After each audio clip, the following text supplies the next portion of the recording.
Ang ibang tribo ay nangingisda gamit ang batong pangukit. Ang aming tribo ay gumagamit na ng walang habas na pagpatay. Ang ibang tribo ay kakasimula pa lamang sa paggawa ng apoy gamit ang kahoy. Ang aming tribo ay gumagamit na ng likas na yaman. Nagsimula na ang init para sa hotpot at inihaw na karne. Dahil ako ay bagong nakapasok sa mundong ito ng sinaunang panahon. Ako ay sinaktan ng isang babaeng lobo at dinala sa kanyang yungib. At sa oras na ito, ako ay kakagising lamang. Hindi ko pa natutukoy ang aking paligid.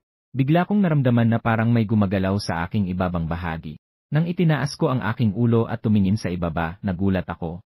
Ano ang ginagawa mo? Nakita ko ang isang nakasuot ng balat ng hayop na dalagang ubod ng ganda na nag-aalis ng aking pantalon. Nang makita ng dalaga na ako ay gising na, hindi niya maiwasang mamula ang kanyang mukha. Agu agu agu. Habang ako ay naguguluhan, biglang may narinig akong tunog na elektronik sa aking isipan. Binabati kita, nakatali ka na sa sistemang ito. Dahil ang host ay may magandang ugali na mag-like sa mga maikling video. Ngayon, bibigyan ang host ng bagong manlalaro na gift pack. Binabati ang host sa pagkakaroon ng pagintindi sa sinaunang wika. Binabati ang host sa pagkakaroon ng mata na nakakakilala ng lahat ng bagay. Nang ako ay handa ng malito muli. Ang wika ng dalaga na agu-agu. Sa sandaling ito, naiintindihan ko ang lahat. Ano bang suot mo? Bakit hindi ko ito maalis? Ang dalaga ay nagalit at itinuro ang aking sinturon. Ano man ang mangyari, naidapa na kita at dinala sa aking tahanan. Ngayon, ikaw na ang asawa ni Urala. Tumingin ako nang walang masabi sa magandang dalaga sa aking harapan. Kasunod nito ay isang mensahe sa teksto. Lumitaw sa aking paningin. Pangalan, Urala, lahi, sinaunang tao, katayuan, panahon ng paghahanap ng makakatalik. Panahon ng paghahanap ng makakatalik ng mga Diyos. Ang sistemang ito ay talagang totoo. Nang ako ay handa ng umalis, napagtanto kong ako ay nakatali sa isang matibay na baging. Kahit anong gawin kong pagsisikap, hindi ko maalis ang sarili ko. Sa isip ko, sumisigaw na ako ng tapos na. Nakita ni Urala na ako'y patuloy na lumalaban. Ngumiti lamang siya ng bahagya at tinanggap ang kapalaran. Kung hindi ko ito maalis, puputulin ko na lang ito. Sabi niya na parang isang babaeng lobo. Karaniwan siyang sumugod sa akin. Nakita kong wala na akong magagawa. Agad akong naghandang tanggapin ang aking kapalaran. At nang itinaas ni Urala ang kutsilyong gawa sa buto, habang handa na siyang putulin ang sinturon, biglang umingay ang isang malakas na kulog sa labas ng yungib. Pagkarinig ng kulog, tumigil din si Urala sa kanyang ginagawa. Sa isang mukha ng gulat, sinabi niya sa akin na ito ay apoy ng Diyos. Dumating na ang Diyos. Pagkatapos sabihin iyon, ibinaba niya ang kutsilyo. Kumuha siya ng isang kahoy na pangukit at masiglang tumakbo palabas ng yungib. Habang pinapanood ang eksenang ito, sa aking puso may kaunting kalungkutan pa rin. Pero kung ganito na, kailangan kong maghanap ng paraan upang makatakas. Kaya't humiga ako sa lupa. Gumagapang ako patungo sa tabi ng lupa. Kumuha ng kutsilyong gawa sa buto at pinutol ang sakit sa aking katawan. Hanggang sa oras na ito, napagtanto ko na ito ay isang kuweba. Sa loob ay mayroon lamang simpleng gamit pangaraw-araw. Ang mga simpleng bagay ay parang kuweba ng mga sinaunang tao. At dati, ako ay talagang humahabol sa salarin. Nahulog lang ako. Paano ako nagising at nandito na ako? Kaya't isang ideya ang sumabog sa aking isipan. Talaga bang ako ay nakapaglakbay sa sinaunang panahon? Agad kong hinaplos ang aking katawan. Sa aking puso, ako'y nakahinga ng maluwag. Mabuti na lang at nandoon pa ang baril. Kaya't ako'y diretsyo nang lumabas sa kuweba. At saka nakita ko ang isang malawak na sinaunang gubat, sa malayo ay isang napakalawak na dagat. Nang makita ang ganitong tanawin, bigla akong ayaw nang umalis dito. Dahil sa sandaling ito, ako'y naniniwala na sa aking paglalakbay sa katotohanan. Kung bigla akong umalis dito, mag-isa akong pumasok sa gubat. Tiyak na mamamatay ako ng masakit. Nasa ganitong sitwasyon na tayo. Wala na akong magagawa kundi manatili. Siyempre, hindi ako dito dahil sa 18 anyos na dalaga. Ayaw kong umalis. At naniniwala ako na ang mga manonood sa harap ng screen ay gagawa ng parehong matalinong desisyon tulad ko. Ang kanang kamay na sumasangayon ay nagbigay ng thumbs up. Kaagad, nakita ko ang isang grupo ng mga taong nakasuot ng balat ng hayop na nakapaligid sa isang puno na tinamaan ng kidlat at nakaluhod sa nag-aapoy na katawan ng puno. Sila'y may mga salitang patuloy na bumubulong ng pasasalamat. Mga salitang tulad ng salamat sa Diyos sa apoy. Sa puntong ito, tila nakita rin ni Urala sa gitna ng tao. Hawak niya ang isang piraso ng nasindihang kahoy. At lumapit sa akin. Sinabi niya, paano ka nakalabas? Tignan mo ang apoy ng Diyos, makakain na tayo ng lutong karne ngayon. Nakatingin sa harap ko sa kanyang tapat ng ngiti. Ako rin ay taos-pusong umiti. Ang damdamin ng mga sinaunang tao ay ganito kadirekta. Hindi tulad ng modernong lipunan na puno ng mga baluktot na bagay. Tumingin si Urala sa taong kanyang nauntog. Ninanakaw na lalaki. Mukhang hindi na siya gaanong tumatanggi sa sarili. Kaya't masaya niyang hinawakan ang aking kamay. Excited siyang naglakad patungo sa yungib. Sa mga sandaling iyon, isang kutsilyong gawa sa buto ang lumipad mula sa malapit. Diretsong tumama sa aking harapan. Harangin ang aming daraanan. Isang napakalakas na lalaki ang lumapit sa akin. Tulad mo, isang ninakaw na lalaki. Hindi karapat-dapat gumamit ng apoy ng Diyos na ibinigay sa tribo. Sinabi ni Urala ang isang sumpa kay Ulaken. Siya ngayon ay akin ng lalaki. At isa na rin siya sa tribong ito. Ano ang batayan mo para hindi siya payagan na gumamit ng apoy ng Diyos? Agad na nagpakita si Ulaken ng pagdududa. Kahit na ang bawat tribo ay nagagawan. Ninanakaw ang mga lalaki para sa kanilang tribo. Ngunit ang mga malalakas na lalaki sa bawat tribo ay hindi talaga maaaring nakawin. Tanging ang mga mahihina lamang ang siyang pinapabagsak ng mga babae. Ang mga mahihina ay hindi karapat-dapat gumamit ng apoy ng Diyos. Biglang nagalit si Urala sa iyong mga walang katotohanang argumento. Hindi ako susuko. Matipuno si Ulaken na patuloy na nagsasalita kay Urala. Ano bang masama sa akin? Mas malakas ako kaysa sa kanya. Mas mataas ako kaysa sa kanya. Bakit mo pa siya kailangang ibalik? Harap sa agresyon ng Uragan, hindi umatras si Urala kundi humarap. Agad niyang niyakap ang aking braso. Pati buong katawan niya ay nakadikit na sa akin. Matapang niyang sinabi na mas gwapo siya kaysa sayo. Nagalit si Ulaken nang makita ito. Hinugot ang kutsilyong gawa sa buto mula sa lupa. Sumigaw siya sa akin na gusto niyang makipaglaban. Hindi ko napigilan ang sarili ko. Napatawa ako sa ideya ng isang laban. Natatakot akong mamatay ka sa isang bala. Hindi ba't mga apoy lang ito? At sinasabi ng Diyos sayo, ang bagay na ito, kaya kong magkaroon ng marami. Ang iba pang mga tao na nakatingin sa labanan. Lahat sila ay natakot sa sinabi ko. Agad silang lumuhod sa lupa at nanalangin sa langit. Umaasa silang patawarin ng langit ang kanilang tribo. At si Urala ay mabilis din lumuhod sa lupa. Hinila pa niya ako. Ipinakita niyang dapat din akong lumuhod. Wala akong pakialam. Nang makita ito, nagpakita si Ulaken ng isang nakakatakot na ekspresyon. Nakita ng lahat, di ba? Ang taong ito ay naglakas loob na magalis ng lason. Kung hindi pa alisin ng langit ang taong ito, tiyak na magkakaroon ng kapahamakan. Nang makita na tila na impluwensyahan ang mga tao, isang bahagyang kasiyahan ang lumitaw sa mga mata ni Ulaken. Ngunit nahuli ko ang mga detalye na ito. Gusto ko talagang barilin ang taong ito. Ngunit dahil hindi ko pa alam ang lugar, mas mabuting magtiis muna. Nang maisip ito, inutusan ko si Urala na kumuha ng ilang balahibo ng hayop at mga tuyong damo. Pagkatapos, ginamit ko ang kutsilyong gawa sa buto upang patulisin ang isang piraso ng kahoy. Tanga, tingnan mong mabuti. Ipinapakita sa iyo ng iyong ama kung ano ang tinatawag na paggawa ng apoy gamit ang kahoy. Sa harap ng mga naguguluhang mata ng lahat, gamit ang bilis ng aking mga kamay na walang kasintahan sa loob ng 25 taon, nagsimula akong masigasig na ikiskis ang kahoy. Sa lalong madaling panahon, unti-unting umusbong ang amoy ng sunog. Mukhang malapit na akong magtagumpay. Sino nang mag-aakalang biglang may hangin na humagupit? Ngayon, huwag nang pag-usapan ang amoy ng sunog. Pati ang balat ng hayop ay nabutas na. Nang makita ito, nag-aatubiling bumulong ako. Kaya pala, ang nasa telebisyon ay pawang kasinungalingan. Ang paggawa ng apoy gamit ang kahoy ay talagang mahirap magtagumpay. Agad na nagbiro si Ulaken. Akala ko'y napakahusay mo. Kaya pala, nagpe-perform ka kung paano sirain ang balat ng hayop. Hindi ko kailangan ng iyong pagtuturo. Ito, madali ko lang itong magagawa. Habang nagsasalita, kinuha ni Ulaken ang isang piraso ng balat ng hayop. At pinunit ito sa gitna. Nakikita kong niloloko mo lang ang mga tao dito. Halika na, lahat kayo. Palayasin siya sa ating tribo. Sa susunod na sandali, ang mga tao sa tribo ay pinalibutan ako. Tanging si Urala lamang. Matatag na nakatayo siya sa aking harapan. Tignan natin kung sino sa inyo ang may lakas ng loob. Akala niyo ba'y madaling matalo dahil maaga nawala ang aking mga magulang? Kaya't iniisip niyo na madali kaming lokohin. Sinong may lakas ng loob na saktan ng aking asawa? Makikipaglaban ako sa kanya. Nang makita ang matibay na paninindigan ni Urala, mas malamig ang mukha ni Ulaken. Ang lahat ay hindi makagalaw sa takot. Sunod-sunod na may mga nagmungkahi kay Urala na lumapit. Siya ay isang mahina at maliit na lalaki lamang. Hindi ito karapat-dapat. Mahirap na makagalit sa langit para sa kanya. Pero kahit na ganon, si Urala ay matatag pa rin. At nakatayo sa aking harapan. Sa pagtanaw sa eksenang ito, ako rin ay napaisip. Ang mga babae sa sinaunang panahon ay talagang matibay. Pero sila ay medyo kakitakit.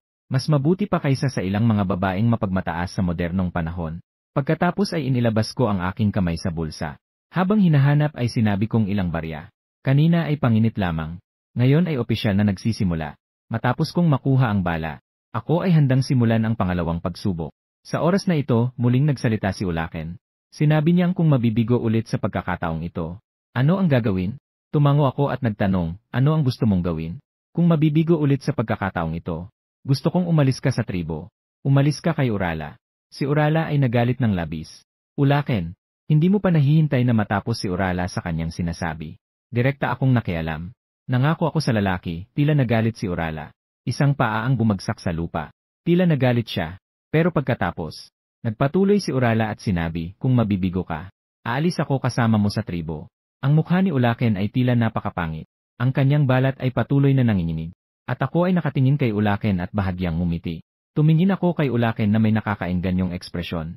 Sinabi ko, kung magtatagumpay ka, tawagin mo ang mga tagahanga ko na tatay. Nangako ako. Nang makuha ang sagot ni Ulaken, ang aking ngiti ay lalong naging mas malalim. Nakita kong binuksan ko ang bala sa aking kamay. Ipinagkalat ang pulbura sa kahoy na lalagyan. Pagkatapos ay ginamit ko ang aking kamay na walang asawa sa loob ng 25 taon upang ikiskis ang pangguhit. Hindi nagtagal, isang puting usok ang unti-unting umakyat. Isang amoy ng sunog na mas matindi kaysa sa bakal. Kumalat sa ilong ng bawat tao sa paligid. Ang mga mata ni Ulaken ay unti-unting lumalaki sa paglipas ng panahon. Ngunit hindi lang maaaring marinig ang isang tunog na parang sizzle. Ang apoy ay naisalab. Binabati ang host sa pagkumpleto ng gawaing paggawa ng apoy gamit ang kahoy. Gantimpala, gulong at pangigting. Maaaring pabilisin ang bilis ng pagikot ng pangigting.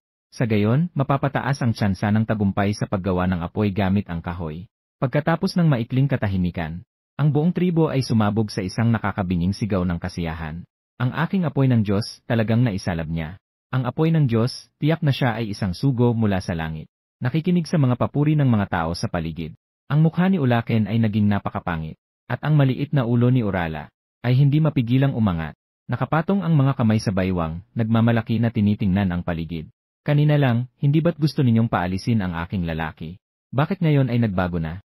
Lene, sa oras na ito, ang lahat sa tribo ay may mga mukhang nahihiya. Ito ay lahat ng aming pagkakamali. Halos pinalayas ang Diyos ng kasaysayan. Humihingi kami ng tawad sa Diyos ng kasaysayan dito, mas mabuti na yon. Si Urala mismo ay hindi rin nagpapatawad. Pagkarinig sa mga paghingi ng tawad ng lahat, hindi na rin siya nagtanong ng labis. At sa oras na ito, si Ulaken, ang kanyang mukha ay talagang nahihirapan. Agad siyang nagpakita ng isang ngiti. Ngunit ang ngiti ay tila mapanlin lang. Dito, nakaramdam ako ng hindi magandang pangitain. At hindi nagkamali. Si Ulaken ay agad na nagsalita. Huwag kayong magpaloko sa kanya. Isipin yun ang mabuti. Ang makapangyarihang Diyos ng kasaysayan. Paano siya matutumba ng isang maliit na dalaga? Dalhin siya pabalik sa departamento. Nang lumabas ang salitang ito, ang lahat ay nagulat sandali. Siya ay tiyak na isang magnanakaw ng apoy ng Diyos. Kung iwan natin ang magnanakaw na ito, tiyak na ang langit ay magpapadala ng mga parusa. Si Urala ay tiyak na hindi napapayag. Huwag kang magbiro at huwag magmakaawa sa mga tao. Nakikita kong gusto mo lang magtago sa iyong mga pagkakamali. Ayaw tuparin ang pangako. Sa mga mata ni Ulaken, may lumitaw na bahagyang pag-aalinlangan. Agad niyang itinago ito, ako'y nag-usap lamang tungkol sa bagay. Ang magnanakaw na ito ay hindi lamang kayang magnakaw ng mga nilalang, kundi pati na rin ang puso mo nang hindi mo namamalayan. At hindi mo ba naiisip kung gaano na kayo katagal nagkakilala? Anong karapatan mong tulungan siya ng ganito? Si Urala ay galit na galit dahil siya ang aking lalaki. Sa mga sandaling iyon, hinila ko si Urala. Dahil ang mga tingin ng mga tao sa paligid ay nagbago na. Talaga namang may isang tao na agad na sumigaw na magnanakaw. Mabilis na umalis ka sa aming tribo. Sa isang iglap ang lahat ay nagalit. Lahat ay sumisigaw na palayasin ako. Nang makita ito, ako'y walang pag-aalinlangan na naglakad patungo sa labas ng tribo. Ngunit habang dumadaan ako sa tabi ni Ulaken, huminto ako ng saglit. May panahon pa tayo sa hinaharap. Ang mga salitang ito ay nagdulot kay Ulaken ng panginginig. Lalaki, susunod ako sa iyo. Ito na si Urala na nagsasalita. Sa mga nagulat na mata ng lahat, matatag na humabol siya sa akin na malapit nang umalis. Si Urala ay isa lamang magnanakaw. At napakahina pa. Kung aalis ka kasama siya sa tribo, hindi ka niya mapoprotektahan. Si Ulaken ay nagmamadali at sumigaw sa tabi. May ilang kaibigan sa paligid na kilala si Urala, na nagudyok sa kanya na huwag umalis sa tribo. Ngunit si Urala ay walang pag-aalinlangan. Matatag siyang sumunod sa akin palabas ng tribo. Tumingin sa akin na may determinasyon. Determinado si Urala na sumunod sa likod ko. May isang damdamin sa aking puso na hindi ko maipahayag. Kahit na may libu-libong salita. Ngunit nagtanong lamang ako ng mahinahon. Sigurado ka na ba? Kung sigurado ka na, sa buhay na ito, ikaw ang pipiliin ko. Kahit na mamatay sa gutom o kainin ng mga hayop, ikaw pa rin ang pipiliin ko. Si Urala ay walang pag-aalinlangan. Sinabi ang mga saloobin mula sa puso. Kaya't matatag kong hinawakan ang kamay ni Urala. Naglakad patungo sa malayo. Sino ang mag-aakalang hindi nagtagal matapos kaming umalis? Isang malakas na ulan ang bumuhos, na nagpatay sa lahat ng mga apoy. Urala, si Ulaken ay sinamantala ang pagkakataon upang akusahan ako ng pagnanakaw ng apoy ng Diyos. Tumingin siya sa paligid sa mga tao, na may masamang tono. Tiyak na ang magnanakaw na iyon ang nagnakaw ng apoy ng Diyos, na nagdulot sa amin ng galit mula sa mga Diyos. Kaya't bumuhos ang malakas na ulan upang bawiin ang apoy ng Diyos. Ang mga tao sa paligid ay labis na nagalit. Tanging si Urala ang kaawa-awa. Nanaloko ng isang napakahinang magnanakaw. Nang marinig ang pangalan ni Urala, ang mukha ni Ulaken ay naging mas masama. Sa oras na yon, isang tinig ang humatak sa atensyon ng lahat. Tignan mo, may apoy ng Diyos sa yungib na yon. Nang marinig ito, ang lahat ay sabay-sabay na tumingin sa isang yungib sa malayo. Paano mangyayari yon? Dapat walang nakatira sa yungib na yon. Mayroong apoy ng Diyos? Hindi ba't ang magnanakaw na yon at si Urala? Sa oras na ito, ako at si Ulala ay nag-ihaw ng karne sa loob ng yungib. Walang pakialam sa lahat ng nasa labas. Ang galing mo, nandyan ka. Hindi na ako kakain ng hilaw na karne sa hinaharap. Si Ulala ay masayang nakatingin sa apoy sa lupa, at sa mga skewered na karne. Ako naman ay may mahinahong mukha ng I-Machine Operation Fog 6. Ano ang ibig sabihin ng I-Machine Operation Fog 6? Pero hindi ko pa natatapos ang aking sinasabi. Bigla na lang sumabog ang dugo mula sa aking ilong. Ang I-Machine Operation Fog 6 ay ikaw. Ano na naman ang ginagawa mo? Sa oras na ito, si Ulala ay inalis na ang bahagi ng kanyang balahibo. Isang malaking puting bahagi ang pumasok sa aking paningin. Agad akong nagtakip ng aking mga mata gamit ang kamay. Ngunit si Ulala ay hindi nag-aalala kahit kaunti. Malakas niyang sinabi na basa ang kanyang damit. Siyempre, kailangan itong alisin at ihaw upang matuyo. At saka, ikaw ang aking lalaki, ano ang pakialam dito? Siyempre, may kinalaman ito. Bata ka pa at hindi pa tayo kasal ngayon. Huwag ganito. At si Ulala ay nagpakita ng pagkalito. Ano yon? At saka, hindi na ako bata. Kung hindi ka naniniwala, tingnan mo. Agad-agad, si Ulala ay nagpasya ng tanggalin ang balat ng hayop sa mahalagang bahagi. Nang makita yon, pinigilan ko si Ulala sa kanyang kamay. Katulong, ang mga manonood sa harap ng screen ay hindi pa nag-like. Hindi pa ito pwedeng ipagpaliban. Kasunod nito, ikinover ko ulit kay Ulala ang ilang pangunahing kaalaman na dapat tandaan ng mga sibilisadong lipunan. Si Ulala ay tumango na tila nauunawaan.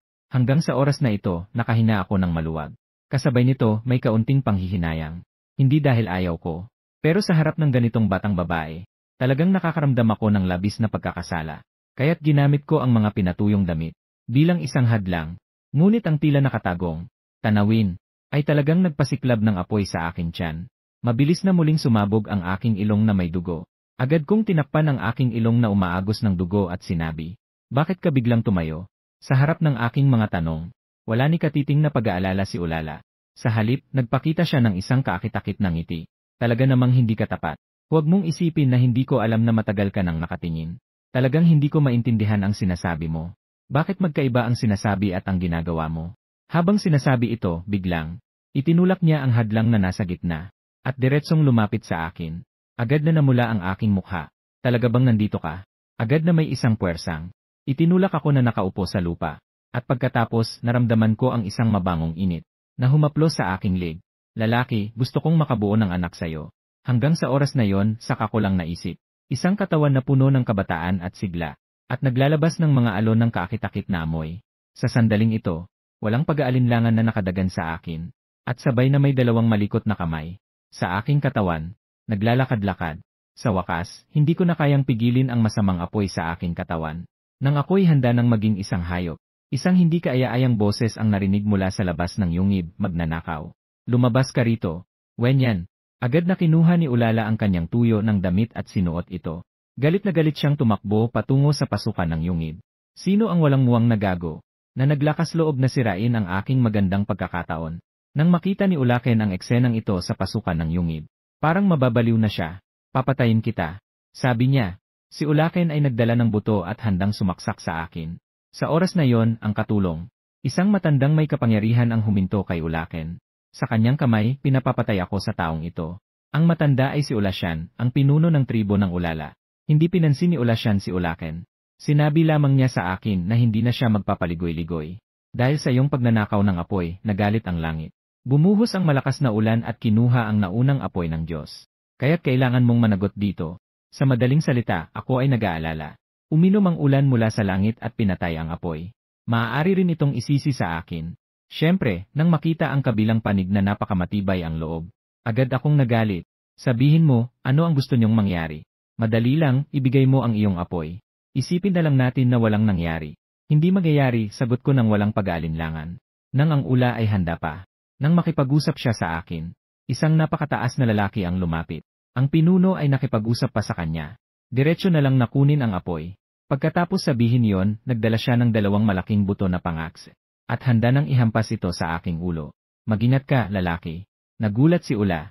Kilala niya ang lalaking ito. Siya ay isa sa pinakamalakas na tao sa tribo ng Ula. Ula Mau. At ako ay hindi nag-aalala habang tinitingnan ang papalapit na buto na pangaks. Kahit na may malaking pagkakaiba sa lakas. Ngunit ako na sinanay ng mahigpit sa pulisya. Ay madaling nakaiwas. Sa malaking atake ni Uralong. Ngunit si Uralong ay hindi pa rin nagpatinag.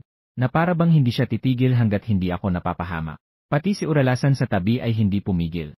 Nakita ang sitwasyong ito, ako rin ay nagalit. Kung patuloy kang magiging agresibo, at mawalan ka ng buhay, huwag mong sisihin ako. Habang tinitingnan ang aking kahirapan, si Uralong ay may mukha ng pagwawalang bahala.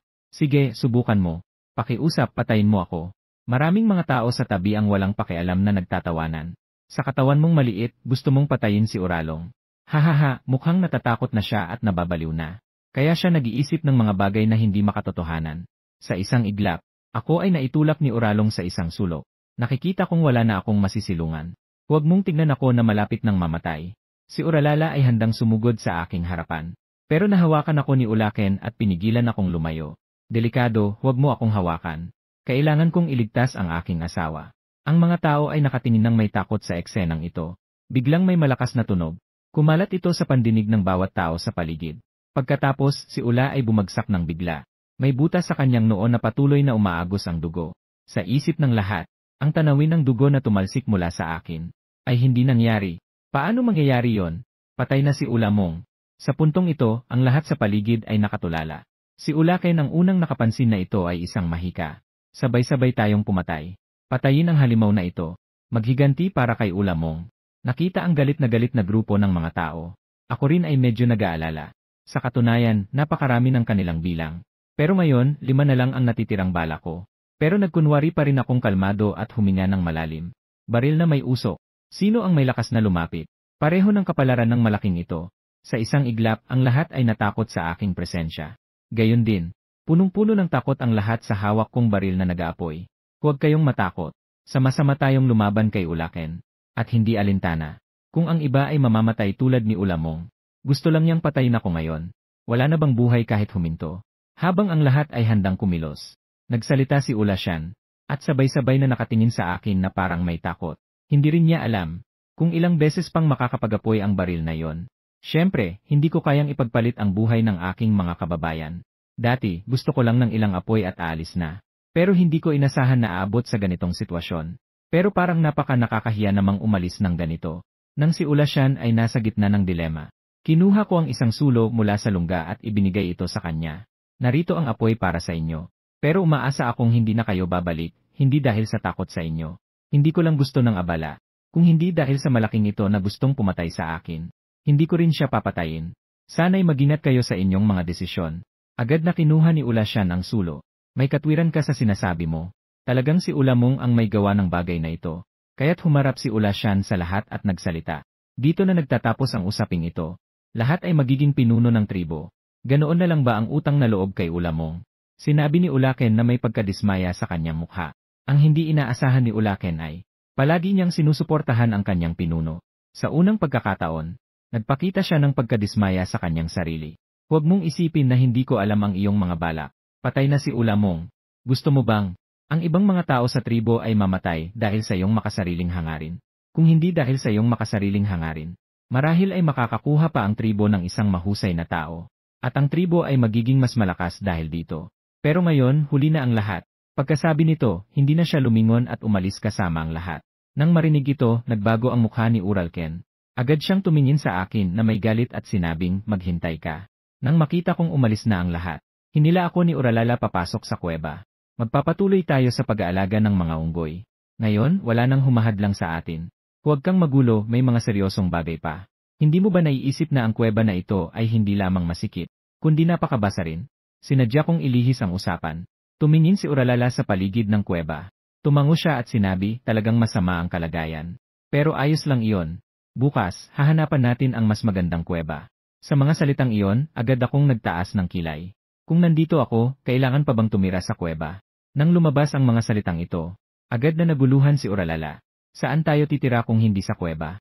Kung wala na ang kanlungan ng kuweba, sa gabi, ang mga mabangis na hayop ay kayang pirasuhin tayo. Nagpakita ako ng isang ngiti ng tagumpay. Hindi mo na kailangang hikayatin ako na dalhin ka sa bahay. Sa hinaharap, maaari pa kitang dalhin sa isang villa. Habang tinitingnan ang aking ngiti ng tagumpay, si Ulala ay nagtanong na may nakangiting ulo, ano ang bahay? Ano ang bahay? Kumunot ang aking labi. Pero agad akong nagpakita ng isang misteryosong anyo. Malalaman mo rin ito sa lalong madaling panahon. Pagkatapos, kami ng dalawa ay pumunta sa tabing dagat. Nagsimula kaming mangolekta ng mga kabibe at mga suso. Sa buong kalahating araw ng abala, napuno namin ang isang sulok ng yungib. Pagkatapos, pinagsama-sama namin ang lahat ng mga kabibe. Giniling ito hanggang maging pulbos. Habang tinitingnan ang puting pulbos sa aking kamay, mukha akong labis na nasasabi. Binuksan ko ang mata ng pagkilala sa lahat, pangalan, calcium carbonate. Ipinapaliwanag nito ang isang karaniwang inorganic na compound. Isa itong uri ng calcium salt na ginagamit sa konstruksyon, agrikultura, metalurhiya at kemikal. Ang mga bagay na ito ay susi sa hinaharap na buhay. Pagkatapos, nagliyab ako ng malaking apoy. Inihaw ko ang lahat ng calcium carbonate ng isang beses. Sa wakas, naghukay ako ng ilang buhangin. Matapos pagsamahin ang dalawa, sa pagdinig ng boses ng sistema sa aking isipan, binabati ang host sa matagumpay na pagkamit ng achievement sa paggawa ng mortar. Nakakuha ng pagpapalakas ng pisikal na kakayahan. Nakakuha ng kasanayan sa pagtatayo ng bahay sa pagdinig ng nakuha na gantimpala. Agad akong umiti ng labis. Ang dalawang kasanayang ito ang pinakakailangan ko sa ngayon. Mata ng pagkilala sa lahat ng bagay. Unang anyo ng mortar at semento. Maaaring gamitin para sa pagtatayo ng bahay. Pagkatapos, sinabi ko kay Ula-Ula na may misteryosong mukha. Pagod ka na rin ng kalahating araw. Iwanan mo na sa akin ang susunod. Pumunta ka na magpahinga. Matapos kong masilayan si Ula-Ula na umalis na puno ng kuryosidad, agad akong nagsimula sa pagtatayo ng treehouse. Pagkalipas ng mahabang panahon, kasabay ng electronic sound sa aking isipan, naalis ang lahat ng pagod ko. Ang aking mukha ay puno ng kasiyahan. Ding, binabati ang host. Nakamit ang tagumpay ng unang bahay kubo sa sinaunang panahon. Nakuha ang kasanayan sa sinaunang pakikidigma. Nakuha ang teknolohiya sa paggawa ng bitad. Nakuha ang kasanayan sa pagsasaka. At si Ulala ay tumingin sa akin na may mukha ng pag-aalala para sa lalaki. Pagod ka na, magpahinga ka na. Ano man ang trabaho, bukas na lang gawin. Unang gagawin ko ay maghanap ng makakain para sa'yo. Si Ulala ay may mukha ng pag-aalala. Hindi ko sinasadyang naisip ito. Sumunod ka sa akin. Dinala ko si Ulala sa bibig ng yungib, sa tabi ng isang malaking puno na hindi kalayuan. At si Ulala ay may mukha ng pagkalito habang tumitingin. Nasaan ang bahay na sinasabi mo? Nang itaas niya ang kanyang ulo sa sandaling iyon, isang napakamahusay na bahay kubo ay lumitaw sa kanyang harapan. Ito na ba ang bahay? Proud kong sinabi nga, ito ang kaharian na itinayo ko para sa'yo. Ang unang bahay kubo sa sinaunang mundo, isang pares ng malalaking mata ni Ulala, puno ng hindi tiyak na mga bagay. Nagtataka at tumitingin sa paligid. Lalaki, ito ba ang ginawa mo? Ito ba ang bahay? Nang mahawakan ko ang matigas na material sa labas ng puno, si Ulala ay labis na nagulat. Ang panlabas ng bahay na ito ay kasing tigas ng bato. Nasa puno pa rin. Mas mabuti kaysa sa manirahan sa yungib. Ang mga hayop na iyon ay hindi makapasok. Dahil ang mga malalakas na hayop ay karaniwang hindi umaakyat sa puno. At ang mga hayop na umaakyat sa puno ay hindi kayang sirain ang bahay na ito. Ngayon ay may tahanan na. Panahon na para lumabas at maghanap ng mga angkop na pananim. Nang maisip ko ito, sabi ko kay Ulala, bukas ay lalabas ako. Hindi ka pwedeng maghintay sa bahay. Lalaki, talagang mahina ka. Ang isang tao na lumabas mag-isa ay tiyak na kakainin ng mga hayop. Si Ulala ay agad na tumanggi ng hindi nag-iisip. Tumingin ako sa kanya na may nakakaakit ng ngiti. Narinig ni Ulala na gusto kong madyan sayo kasama siya. Bigla akong napatawa, hindi ka kaya. Sa isang iglap, nagmukha akong galit. Agad akong umatake kay Ulala. Dahil nakakuha ako ng lakas mula sa sistema at mga pangunahing kasanayan sa laban. Sa isang galaw, natakot si Ulaala. Nagbigay ng babala sa isang sandali. Si Ulaala ay nakontrol ko at naibaba sa lupa. Kaya ko ba? Sumuko ka na ba? At sinadyang pinisil ko ang maliit na mukha ni Ulaala. Sa aking kasiyahan, biglang tumingin sa akin si Ulaala na may mapanukso. Lalaki, bigla kang naging napakaastig. Gawa tayo ng mga sanggol. Pagkatapos sabihin ito, at dinilaan pa ang aking palad. Sa isang iglap, parang may kuryente na dumaloy sa aking katawan. May maliit na apoy ng dugo na tahimik na nagliyab. Pero sinasabi ng aking isip na hindi ako dapat magpakasaya sa sandaling ito. Nang hindi iniisip ang kaligtasan ng babae. Dito ay isang makalumang lipunan. Walang modernong kagamitan at teknolohiya sa medisina. Wala akong kaalaman sa medisina. Kung ang dalawang tao ay magbubuntis ng bagong buhay. Ang naghihintay kay Ulala ay isang labanan sa buhay at kamatayan. Nang maisip ko ito, bigla akong kumalma, lalaki. Anong nangyari sa'yo? Si Ulala ay tumingin sa akin na huminto sa pagkilos. Tanong na puno ng pagdududa. Ulala, sa tingin ko ay masyado pang maaga para dito. Gusto kong bigyan ka ng isang ligtas at komportableng kapaligiran. Kasabay nito, gusto ko ring bigyan ka ng isang perpektong kasal. Kahit na maaaring hindi mo maintindihan. Pero sana'y maniwala ka na hindi na malayo ang araw na ito. Pagkatapos sabihin ito, nakita kong si Ulala ay nakatingin sa akin na puno ng damdamin. Lalaki, kahit na hindi ko alam kung ano ang ibig sabihin ng kasal. Pero sa palagay ko, dapat itong maging isang bagay na may malaking kahulugan. Handang-handa akong igalang ang iyong mga iniisip. Ngunit kung isang araw ay hindi mo na kayang pigilin ang iyong sarili, hindi mo na ako maaaring sisihin. Sa isang sandali, ako rin ay nahulog sa pagyak at pagtawa. Ira the way, dahil ikaw ay lalabas bukas. Kailangan ko ring lumabas. Ngunit huwag kang mag-alala. Nag-aasikaso lang ng kaunting bagay. Dapat ay handa akong magtanong kung ano ang nangyayari. Pero nakita kong ayaw ni Ulala na magsalita pa. Kaya't nagpa siya akong sabihin ng mahinahon. Huwag mong pilitin ang sarili mo. Nandito ako para sayo. Bigla namula ang mga mata ni Ulala. Ang bait mo, lalaki. Kinabukasan, maaga sa umaga. Lumabas ako upang maghanap ng mga angkop na pananim. At si Ulala ay bumalik sa tribo ng Ulala. Dahil sa mga naunang alitan, ayaw niyang mapahamak ako. Kaya hindi niya sinabi sa akin ang tungkol sa kanyang balak na bumalik sa tribo. Sa oras na yon, isang abalang, batang babae ng tao Sinian. Nakita ang hindi kalayuan. Napapalapit na si Ulala sa tribo. Agad siyang tumakbo papunta roon. At hinawakan ang kamay ni Ulala. Masayang sinabi, Ulala. Sa wakas, naisip mo na. Mabuti na lang. Ngayon, hindi pa huli ang lahat. Ang batang babae na ito ay si Ulem. Siya ang pinakamatalik na kaibigan ni Ulala sa tribo. Tumingin si Ulala kay Ulamin na puno ng ngiti. Ngunit medyo nahihiya siyang sinabi, Ulem. Pasensya na. Bumalik ako para kumuha ng mga bagay. Kukunin ko na ito at aalis na ako. Si Ulam na dati puno ng saya. Bigla siyang nagmukhang nanghihinayang sa kakulangan. Sabi ni Ulala, mukhang nahulog ka sa lalaking iyon. Sumusunod sa isang mahina na lalaki. Paano ka nakakasurvive sa labas? Huwag ka nang magulo. Bumalik ka na agad. Naniniwala akong hindi ka sisisihin ng lahat. Ngunit si Ulala ay hindi nagpakita ng kahit anong pagdududa. Tanging sinabi niya na siya ang aking lalaki. Dahil pinili ko na siya, mananatili ako sa kanya habang buhay. Sa mga sandaling iyon, isang boses ng lalaki ang narinig mula sa hindi kalayuan. Dahil ayaw niyang bumalik, huwag na siyang bumalik, at nakita ang isang medyo mataas na lalaki. Papalapit dito, ang lalaking ito ay si Ulaka. Isa siya sa mga pinuno ng patrol ng Brolori. At tapat na taga-suporta ni Ulaken si Ulala. Nakaalis ka na sa tribo. Hindi ka na bahagi ng tribo. Hinihiling kong umalis ka na dito agad. Kung hindi, ituturing kita bilang mananakop. Hindi na nakatiis si Ulem sa tabi. Galit na sinabi ni Ulaka, anong ibig mong sabihin? Ano ang batayan mo para sabihing hindi bahagi ng tribo si Ulala? Siya ay nalinlang lamang ng magnanakaw na yon. Ngunit tila hindi ito alintana kay Ulaka. Wala akong pakialam sa iba. Ang alam ko lang ay siya mismo ang nagsabi na umalis sa tribo. Kaya't hindi na siya bahagi ng tribo. Si Ulame ay nais pang ipagpatuloy ang pagtatalo. Ngunit siya ay pinutol ni Ulala, ang kapitan, sa tabi. Sa tingin ko, nagkamali ka ng pagkaintindi, gusto ko lang bawiin. Ito ay mga alaala lamang na iniwan ng aking mga magulang. Ang sinasabi mong alaala ay hindi ba yon ng mga pangil ng elepante? Agad na tumango si Ulala. Mas lalo na yon ay hindi pwede. Ang mga pangil na yon. Ngunit ito ay mga alaala ng bayani ng tribo na si Ulasyu. At ikaw, bilang isang inapo ng bayani, ay nagpasya na talikuran ng tribo para sa isang magnanakaw.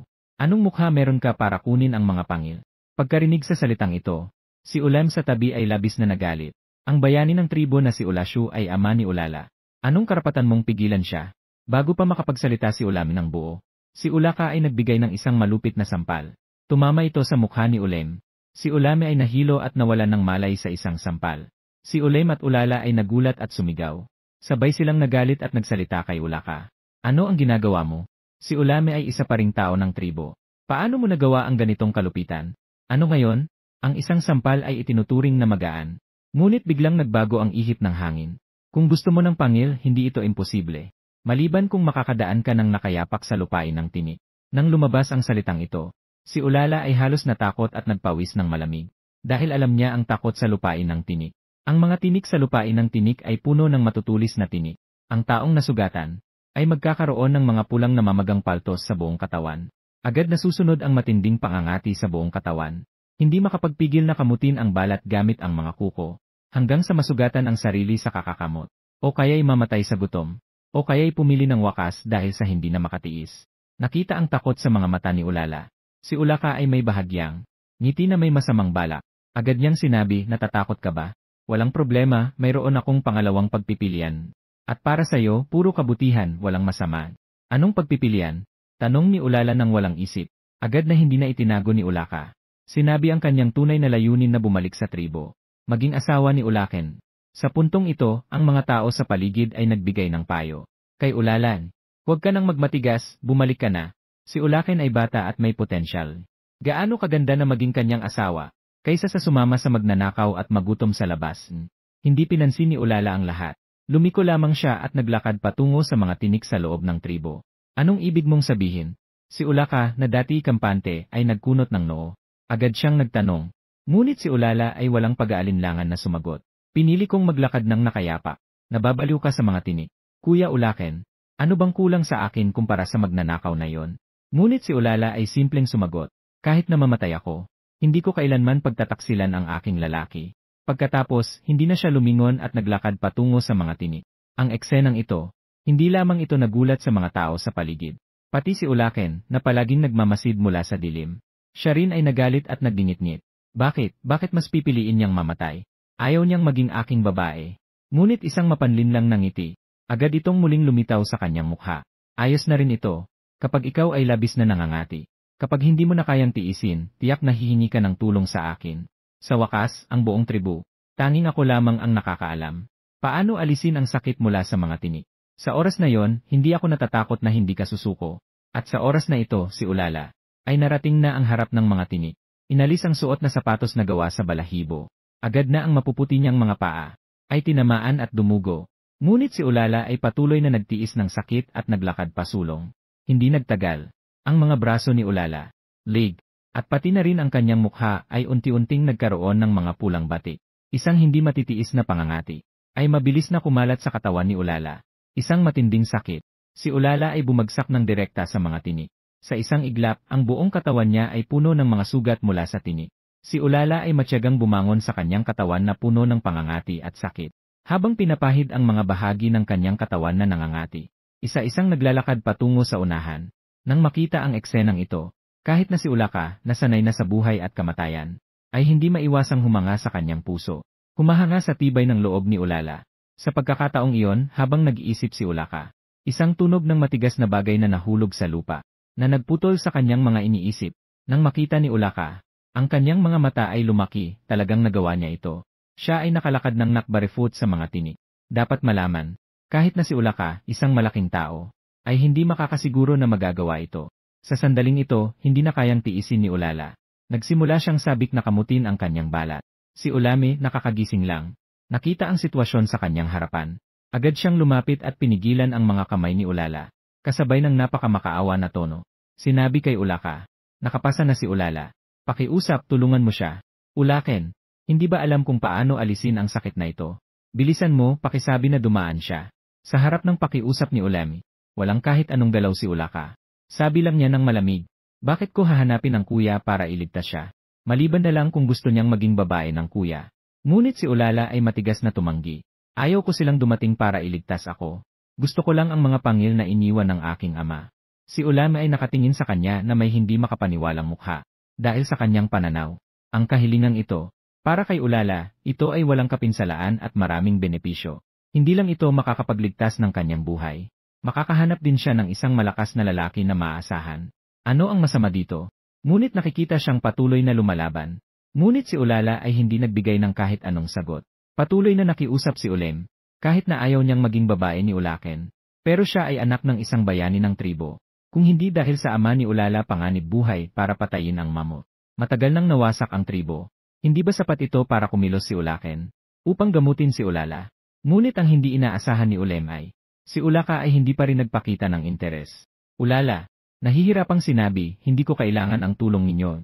Ang kailangan ko lang ay ang aking pangilin. Ngunit si Ulaka ay may mukhang uhaw sa dugo na nagsabi, kailan ko sinabi na ibibigay ko sa iyo ang pangil? Mabilis magsalita ngunit walang tiwala. Sa isang iglap ang lahat ay nagbubulungan. Tila hindi sila nasisiyahan sa ganitong asal ni Ulaka. Dahil dati sa harap ng pintuan ng tribo, ang pustahan ni Ulala at Ulaka. Maraming tao ang nakarinig. Nararamdaman ang pagkakaisa ng mga tao kay Ulaka. Agad niyang hinugot ang buto na kutsilyo. Diretsong itinaga ito sa lupa. Ang kanyang mabangis na tingin ay umikot sa buong lugar. Sa pagkakataong ito, walang naglakas loob na magsalita. Sa kabila ng lahat sa makalumang lipunan. Kung sino ang may malaking kamao, siya ang may kapangyarihan. At sa oras na ito, si Ulala. Ang pangangati sa kanyang katawan ay lalong lumalala. Si Ulam sa tabi ay labis na naguguluhan. Basta't pinipigilan lang si Ulala. Sinisikap na hindi siya masaktan. Si Ulame, pinabayaan ako. Hindi ko na kayang tiisin ito. Isang napakapamilyar na boses ang biglang narinig, huwag kang matakot. Dumating ako nang marinig ang salitang ito. Ulala. Sa kanyang mga mata na puno ng kawalang pag-asa, muling sumiklab ang liwanag. Lalaki, paano ka nandito? Kumapit ka, ililigtas kita agad. Tumingin sa katawan na puno ng sugat. At si Ulala na may mga pulang marka. Ang galit ko sa sandaling ito ay umabot na sa rurok. Ikaw, magnanakaw, naglakas loob ka pang pumasok sa tribu. Talagang naghahanap ka ng kamatayan. Sabay na sinuntok ni Ulaka. Sa oras na ito, ako. Wala talagang oras para pansinin si Ulaka. Agad kong inilabas ang baril. Itinutok ang baril sa ulo ni Ulaka. Ngayon, hindi maganda ang aking pakiramdam. Agad na umalis ka. Kung hindi, tititig ka sa madilim na baril sa harap mo. Si Ulaka ay hindi nakapagpigil at nilunok ang kanyang laway. Hindi na siya naglakas loob na magsalita pa. Sa katunayan, nakita niya mismo si Ulala, na nabaril sa ulo. Nakita ang takot ngunit nagmamatapang na anyo ni Ulaka. Ang aking mukha ay puno ng balat. Iyan lang ang lakas ng loob niya. Hindi nakapagtataka na ang tanging kaya niyang gawin ay mangbuli ng mga babae. Agad siyang naglakad patungo sa direksyon ni Ulala. Ngunit nang makita ni Ulam na ako ang dumating, agad siyang nagalit. Hindi ba sapat na ang ginawa ng magnanakaw kay Ulala? Ngayon, malapit na siyang mamatay. Ayaw kong magpaliwanag ng labis kay Ulam. Sabi ko lang ng malamig, ibigay mo sa akin si Ulala. Kaya kong iligtas siya. Nang marinig ito, si Ulame ay nagbigay lamang ng malamig na tawa at nagtanong, bakit ka may karapatan? Sa kanyang pananaw, isa akong magnanakaw. Bukod sa pagnanakaw, wala akong silbi. Ako'y mahina at kaawa-awa. Kung hindi dahil sa kakaibang kahon sa aking kamay, sinumang tao sa tribo, ay madaling makakapagpatay sa akin. Sa oras na ito, ako'y naguguluhan at galit. Nang ako'y handang sumugod kay Ulam, nang agawin ko si Ulala. Si Ulala ay matinding pinipigilan ang sakit at pangangati. Sinabi niya kay Ulem, pahintulutan mong iligtas ako ng aking lalaki. Naniniwala ako sa kanya. Kahit na siya'y mabigo, masaya na akong mamatay sa kanyang mga bisig. Nang makita ito, si Ulame ay mahigpit na nakapulupot ang kanyang kamao. Para bang may isang laban na nagaganap sa kanyang kalooban. Pagkalipas ng ilang sandali, unti-unting binitiwan ni Ulame ang kanyang kamao. Kung si Ulala ay mamatay, tiyak na isasama kita sa kanyang libingan. At talagang wala akong pakialam. Agad na kinuha ni Ulame ang mga sintomas. Si Ulala na lalong lumalala. Pagkatapos suriin ng mabuti, maraming sugat ngunit hindi ito nakamamatay. Ang pinakaabala ay ang ganitong pulang pantal. Mukhang ito ay isang sintomas ng allergy. At ang katawan ni Ulala ay umiinit. Mukhang ito ay isang lagnat na dulot ng allergy. Bigla, si Ulaka sa tabi ay nagtawanan. Mas mabuti pang huwag ka na. Agad na dalhin si Ulala pabalik sa tribo. Upang maging asawa ni Ulaken. Tanging sa kanya siya ay maliligtas. At nakita ni Ulaka na hindi ako tumutol. At lalo siyang naging mapagmataas, haha. Talaga, ang alam mo lang ay ipakita ang kahangahangang kahon na yon. Agad na ipasuko mo ang iyong asawa kay Kuya Ulaken. Basta't maayos niyang alagaan ang aking kuya. Baka nga ay magpakita pa ng awa ang kuya. Bibigyan ka pa ng karne. At hindi mo na kailangang magtiis ng gutom. Umalis na ako. Pagkatapos kong sabihin yon, tumingin ako sa kanya na parang tanga. Agad kong inilabas ang kamay ko sa aking bag. Gayunpaman, ang simpleng galaw na yon. Ngunit si Ulaka na nasa tabi ay natakot at umatras ng ilang hakbang. Natakot siya at umatras ng ilang hakbang. Ano bang balak mo? Pinapayuhan kita na huwag magulo. Ito ay isang tribo. Kahit patayin mo ako, hindi ka rin magiging maayos. Mahigit 10 mandirigma na may iba't ibang sandatang buto ang lumapit. Ngunit dahil sa takot sa aking itim na kahon, hindi sila naglakas loob na kumilos. Nakita kong kumuha ako mula sa bag ng isang parisukat na kumikislap na bagay. Ito ay ang modernong gamot sa allergy mula sa botika. Pagkatapos, hindi ko siya pinansin. Ang pagdadala ko ng gamot ay nakapagpapatakot sa inyo. Sino ba talaga ang walang silbi? Pagkatapos sabihin ito, agad akong kumuha ng isang kapsula ng gamot, at binigyan ito kay Ulala kasama ang kaunting tubig. Ang lahat sa oras na yon ay may nakakalitong mukha. Puno rin ang kuryosidad ang kanilang mga puso. Ngunit habang lumilipas ang bawat segundo, walang himala ang nangyari. Dahil parang walang pagbabago si Ulala. Patuloy pa rin siyang gustong kamutin ang kanyang balat. At si Ulaka na patuloy na nakatingin sa sitwasyon ni Ulala, ay malayang tumawa ng malakas, hahaha. Akala ko'y napakagaling mo. Ang postura mo'y napakaastig. Akala ko talaga'y kaya mong iligtas si Ulala. Sa mga sandaling iyon, isang sigaw ang pumutol sa boses ni Ulaka. Ang mga pulang batik sa katawan ni Ulala ay tila humina. Hanggang sa makalipas ang mahigit 10 minuto, ang mga pulang batik ay tuluyan nang nawala. At ang temperatura ng katawan ay unti-unting bumalik sa normal. Hanggang sa mga sandaling iyon, doon ko lamang naisip na nakahinga ako ng maluwag. Kasabay nito, sa loob-loob ko'y nagpasalamat. Buti na lang, bago maglakbay palagi akong nag-iisa. Sanay akong magdala ng ilang mga karaniwang gamot. Hindi ko akalain na magiging kapakipakinabang ito ngayon. Si Ulaka sa tabi ay nakatingin na may malalaking mata. Hindi makapaniwala na sinabi. Talagang nagawa niya ito. Sino ba talaga siya? Ang mga tao sa paligid ay nagbigay din ng mga sigaw ng pagkabigla. Pagkatapos, narinig ko ang boses ng sistema sa aking isipan. Binabati ang host sa pagkamit ng tagumpay sa paggamot ng mga sintomas ng allergy. Gantimpala, antas ng Diyos na medikal na sining na pinagsama ang kanluran at silangan. Nakikinig sa boses ng sistema na umuusbong sa aking isipan. Sabi ko, ayos lang. Pwede rin ito. Sa oras na ito, nagsalita rin si Ulala sa aking mga bisig. Mas mabuti na ang pakiramdam ko. Ang galing mo talaga. Paano mo nalaman na nasa tribo ako? Sa harap ng tanong ni Ulala, ako'y bahagyang ngumiti, hindi ako bobo. Kahapon, nakita ko ang hitsura mo. Alam kong may itinatagong bagay ka. Ngayon, nakita kitang hindi pa umuwi. Kaya't nahulaan ko na nandito ka sa tribo. Matapos pakinggan ang aking pagsusuri, ang mga mata ni Ulala ay puno ng paghanga sa lalaki. Ang talino mo talaga. Sabi niya, parang sloth na nakadikit sa akin. Talagang hindi pinansin ang mga tingin ng mga tao sa paligid. Tara na, lalaki. Natapos mo na ba ang mga bagay mo? Natapos ko na. Sa simula, gusto ni Ulala na magsinungaling at dalhin ako palayo. Kamangha-mangha. Si Ulam sa tabi ay agad na nagsalita, syempre. Pinipilit ka ni Ulaka na tumawid sa mga tinik. Hindi pa naibigay ang mga bagay ngayon. Bigla, sinabi niya sa akin ang buong kwento ng mga pangyayari. Matapos marinig ang mga pangyayari, hindi ako nagalit. Tanging malamig na tingin lang ang ibinigay ko kay Ulaka. At si Ulala ay nahuli ng kanyang matalik na kaibigan. Diretsong sinira ang kanyang kasinungalingan. Isang sitwasyon na puno ng pag-aalala at hiya. Dahil sa pananaw ni Ulala, ang panlilinlang sa kanyang kapareha ay isang napakasamang bagay. Ngunit hindi alam ni Ulala ang kanyang hitsura sa oras na ito. Sa aking paningin, siya ay labis nakakitakit. Kaya, hinaplos ko ang maliit na ulo ni Ulala, walang anuman. Ito ay ibinibigay sa akin. Pagkatapos sabihin ito, diretsong naglakad patungo sa magkaparehong mandirigma ng tribo. Sabi kay Ulaka na nakatago sa likod, yung isa.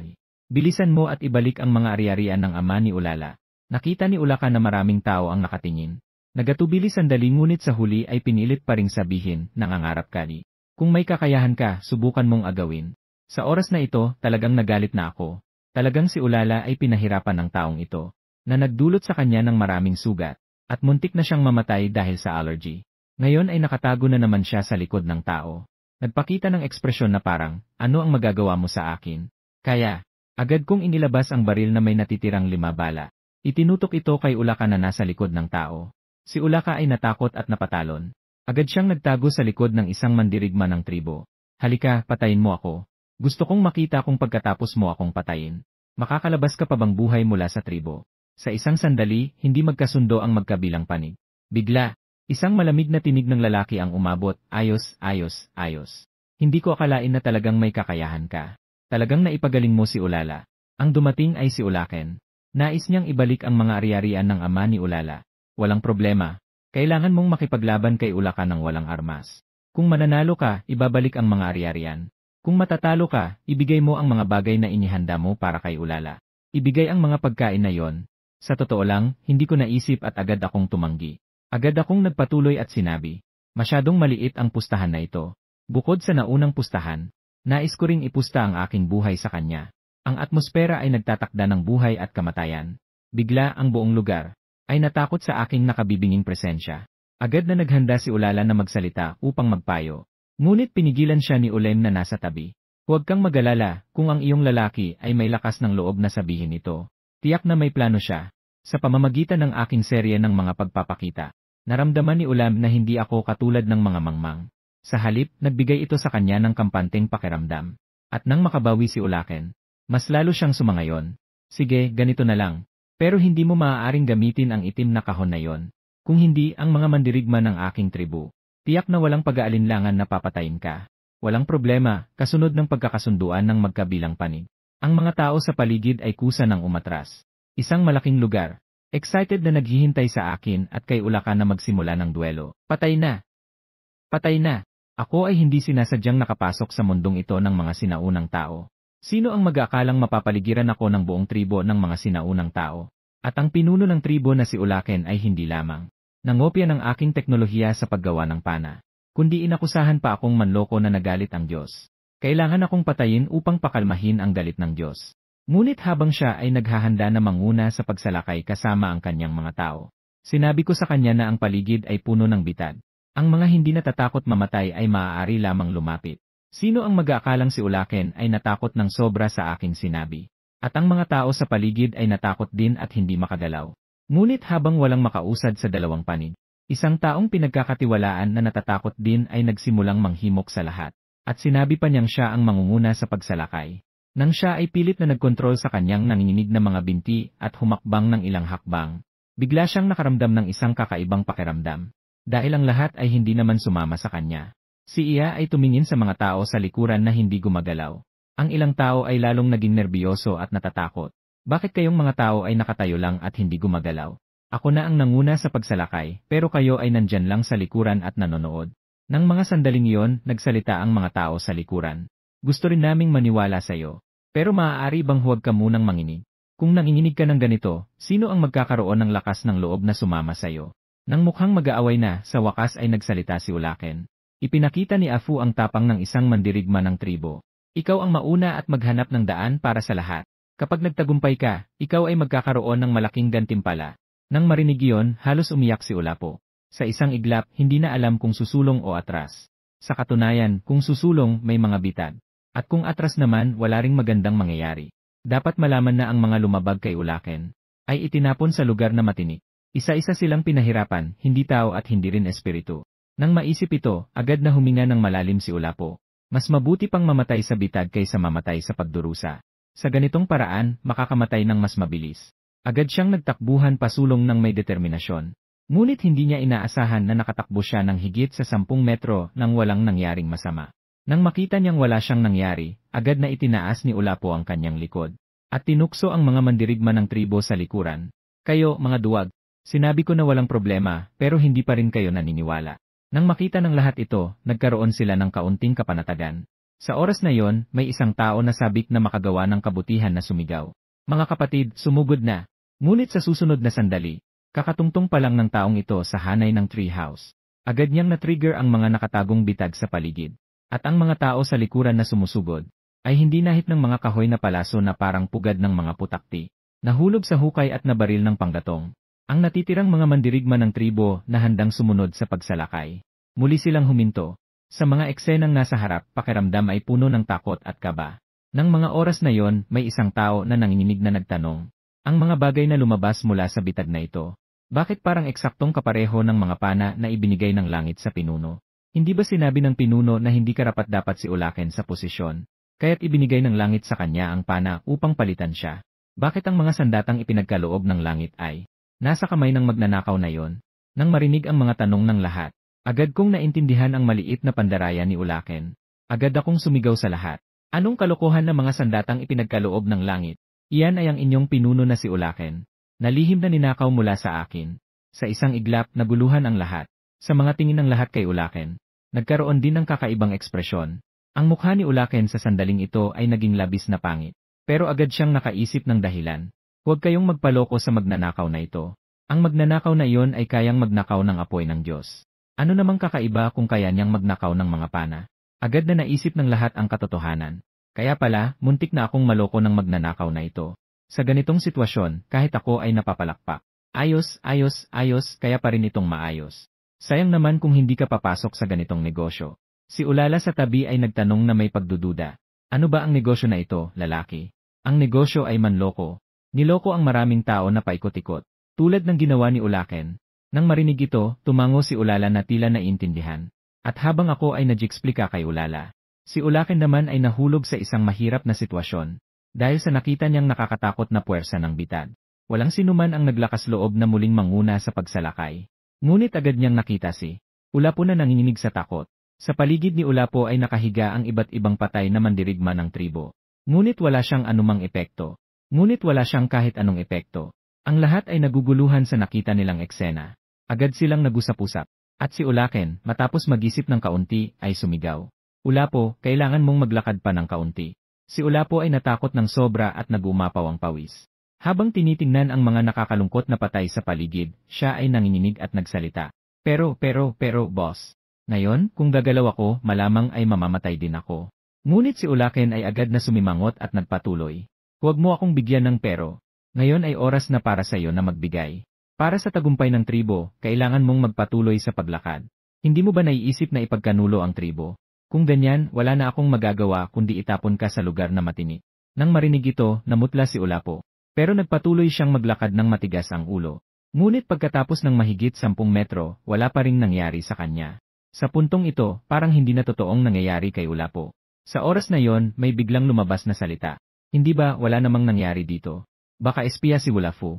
Nang marinig ito, napakunot ang noo ni Ulaken. Pero agad din siyang bumalik sa normal. Huwag basta-basta manghula. Naniniwala akong hindi ipagkakanulo ni Ulapo ang tribo. Ngayon, hatiin ang isang grupo ng tao ayon sa ruta ni Ulapo. Sundan ang daang tinahak ni Ulapo kanina. Ang lahat na nakakaintindi ay nagningning ang mga mata. Nga! Basta't sundan ang daang tinahak ni Ulapo. Hindi na kailangang mag-alala sa pagdapo sa bitag. At ako'y tumingin sa mga tao ng tribo ng Ulapo na dumadaan ng maayos. Nagpakita rin siya ng isang malupit na ekspresyon. Ang taong ito ay sobrang swerte. Pero dito na ito matatapos, lahat kayo ay mamatay. Agad niyang hinila ang isang lubid sa puno ng bahay. Sa susunod na sandali, maraming piraso ng kahoy na may matutulis na tinik ang nahulog. Ang mga piraso ng kahoy na may tinik ay nahulog. Diretsong tumama ito kay Ulapo at sa umuusad na grupo. Sa isang iglap, nagkalat ang dugo. Sa nakita ko ito, umusli ang aking labi. Tingnan natin kung mabubuhay ka sa pagkakataong ito. Ngunit sa susunod na segundo, may isang napakadismayadong anino. Ang tao ay umakyat mula sa puwang sa pagitan ng bitag at lupa. At ang taong ito ay si Ulapo. Naku! Ang taong ito ay hindi pa rin namatay sa ganitong paraan. Si Ulala sa tabi ay labis na nagulat din. Si Ulala sa tabi ay lubos ding nagulat. Kanina pa ako nagmamasid kay Ulapo. Ang taong ito ay sa isang segundo bago nagbanggaan ang mga piraso ng kahoy. Dahil sa takot na matapilok sa isang bato, siya ay nadapa. At ang pagkakadapa na iyon ang nagligtas sa kanya mula sa atake ng kahoy. Nang marinig iyon, hindi ko mapigilang mag-react ang aking mukha. Ang swerte naman ito, sobrang hindi ka panipaniwala. Ang taong ito ay parang pinili ng langit. Nang makita ito ni Ulaken, siya ay nagalit na parang nag-aapoy. Agad siyang naniwala sa mga naunang hinala ng iba. Sa katunayan, hindi siya namamatay. Sa katunayan, hindi siya namamatay sa ganitong paraan. Kung hindi siya nakipag-ugnayan sa magnanakaw na iyon, alam na niya ang lokasyon ng bitag ng maaga. Ano pa ang maaaring dahilan? Ulapo, ikaw na traitor. Akala ko'y tinatrato kita na parang kapatid. Hindi ko akalain na talagang nakipagsabuatan ka sa magnanakaw na ito. Upang linlangin at patayin ang mga mandirigma ng aking tribo. At si Ulapo nakakaligtas lang sa kamatayan ay kakagising lang. Narinig niya ang galit na sigaw ng kanilang leader. Siya rin ay may mga pasakit na hindi maipahayag. Leader, hindi talaga ako nag-betray. Wow! Bakit maraming tao ang namatay at ikaw ay buhay pa? Nang marinig ito, si Ulapo ay nawalan ng masabi. Ang mga sumunod na salita ay talagang nagdulot ng panlalamig ng loob kay Ulapo. Magbigay ng utos na maghanda ng busog at magpalabas ng palaso. Gusto kong pasabugin silang lahat. Tumingin sa kanyang pinuno na labis niyang hinahangaan. Sa sandaling ito, nagutos siyang itutok ang mga palaso sa kanyang sarili. Si Ulapo ay naglabas ng hysterical na sigaw. Para sa iyong tagumpay, handa akong ipagpalit ang aking buhay. Ngunit ikaw ay may walang batayang paghihinala sa akin, at nais mo pa akong patayin. Ngunit si Ulaken ay tila walang pakialam. Nagsalita lamang siya ng malamig. Bitawan. Sa pagbigkas ng mga salitang iyon, ang masinsin na mga palaso ay tumama sa direksyon ng bahay kubo. Si Ulapo ay dahan-dahang pumikit ng kanyang mga mata. At si Ulala ay tumingin kay Ulapo sa harap ng bahay kubo. Sa kanyang puso, siya ay walang dahilan na naguguluhan. Sa kanyang alaala, si Ulapo ay talagang isang mabuting tao. Kung hindi dahil kay Ulaken noong kabataan, Nailigtas ng panahon si Wulafu. Hindi rin susuportahan ni Wulafu ang ganito. Ngunit sa oras na akala ng lahat na tiyak na mamamatay si Wulafu, isang malakas na kulog ang umuugong sa kalangitan. Kasunod nito, isang malakas na hangin ang humagupit. Ang ulan ng palaso na nakatutok sa puno at kay Wulafu ay nahagip ng hangin. Ang mga kahoy na palaso ay tumagos sa tuod ng puno sa tabi. Grabe, may katarungan pa ba dito? Bakit parang mas astig pa ang iyong bentaha kaysa sa akin? Sa pagtingin sa eksenang ito, parang naapektuhan na ako. Akala ko si Wulafu ay isang tau-tauhan lamang. Pero ngayon, mukhang hindi pangkaraniwan ang taong ito. Kaya't dala ang matinding kuryosidad. Binuksan ko ang aking mata sa pagkilala sa lahat ng bagay. Pangalan, Wulafulahi, taong primitive passive, swerte-swerte, nagdaragdag ng isang tiyak na antas ng swerte sa sarili. Pagkatapos tingnan ang panel ni Wulafu, hindi ko napigilang mapakunot ang aking noo. Ito ang unang pagkakataon na makakita ako ng sinaunang tao na may pasibong kakayahan. Ngunit si Wulaken sa kabila ay naapektuhan. Napakasumpa, talagang sumpa. Isang magnanakaw at isang traidor, napakahirap patayin. Agad na kinuha ni Wulaken ang pana mula sa kanyang katulong. Tinutok niya ito kay Wulafu na medyo naguguluhan pa. Ngunit sa susunod na segundo, bumigat ang mukha ni Wulaken. Narinig lang ang isang tunog na, pang. Sa susunod na segundo, nandyan na ako sa harap ni Wulafu. At may hawak na isang bagay na hindi pa niya nakita. Harangin ang palasong inihagis ni Wulaken. Pagkatapos, hinila ko si Wulafu patungo sa itaas ng puno. Tanging si Wulala lamang ang makakakilala sa akin. Ang hawak ko ay isang kalasag na hinubog mula sa bakal. At pagdating sa puno, agad na inalis ni Wulafu ang aking kamay. Magnanakaw, anong balak mo? Maaari mo akong patayin. Sa pagkakataong ito, hindi ko na ito mapagtatakpan. Sa narinig, sinabi ko lang na may pangaasar. Sa tingin ko, hindi mo pa nauunawaan ang sitwasyon. Ang leader mo ay gustong patayin ka, ngunit iniligtas kita. Si Wulafu ay naguguluhan sa sandaling iyon. Agad siyang bumulong. Nga, ang leader ay kanina lang gustong patayin ako. Pati si Wulala sa tabi ay hindi na makatiis. Anong kabutihan ang makukuha sa pagsunod sa ganitong tao? Wala siyang pakialam sa buhay mo. Matagal ka nang sumusunod sa kanya. Hindi mo ba alam kung anong klaseng tao si Wulaken? Pero iniligtas niya ako minsan. Pagkasabi nito, si Wulafu ay naguguluhan ang damdamin. Nakita na si Wulala ay direktang sumagot na may inis. Una, hindi niya inisip ang buhay mo at pinilit kang maghanap ng daan. At 2 beses pa niyang gustong patayin ka ng direkta. Sa ganitong paraan, lahat ng utang na loob ay nawala na. Sa puntong ito, narinig muli ang sigaw at pagmumura ni Wulaken mula sa labas ng puno. Magnanakaw, kung may kakayahan ka, lumabas ka at makipaglaban sa akin ng harapan. Huwag kang magplano ng masamang balak. Kung hindi ka makalabas, ikukulong kita dito hanggang sa mamatay ka. Ilang buwan na lang at taglamig na. Wala kayong supply ng pagkain, tingnan natin kung paano kayo mabubuhay. Nang marinig iyon, naisip ko rin na panahon na para tapusin ito. Bago lang lumabas mula sa loob ng damit, inilabas ko ang baril at ibinigay kay Wulala. Nang makita ni Wulala ang baril, nanlaki ang mga mata niya. Baril? Bakit may isa pang baril?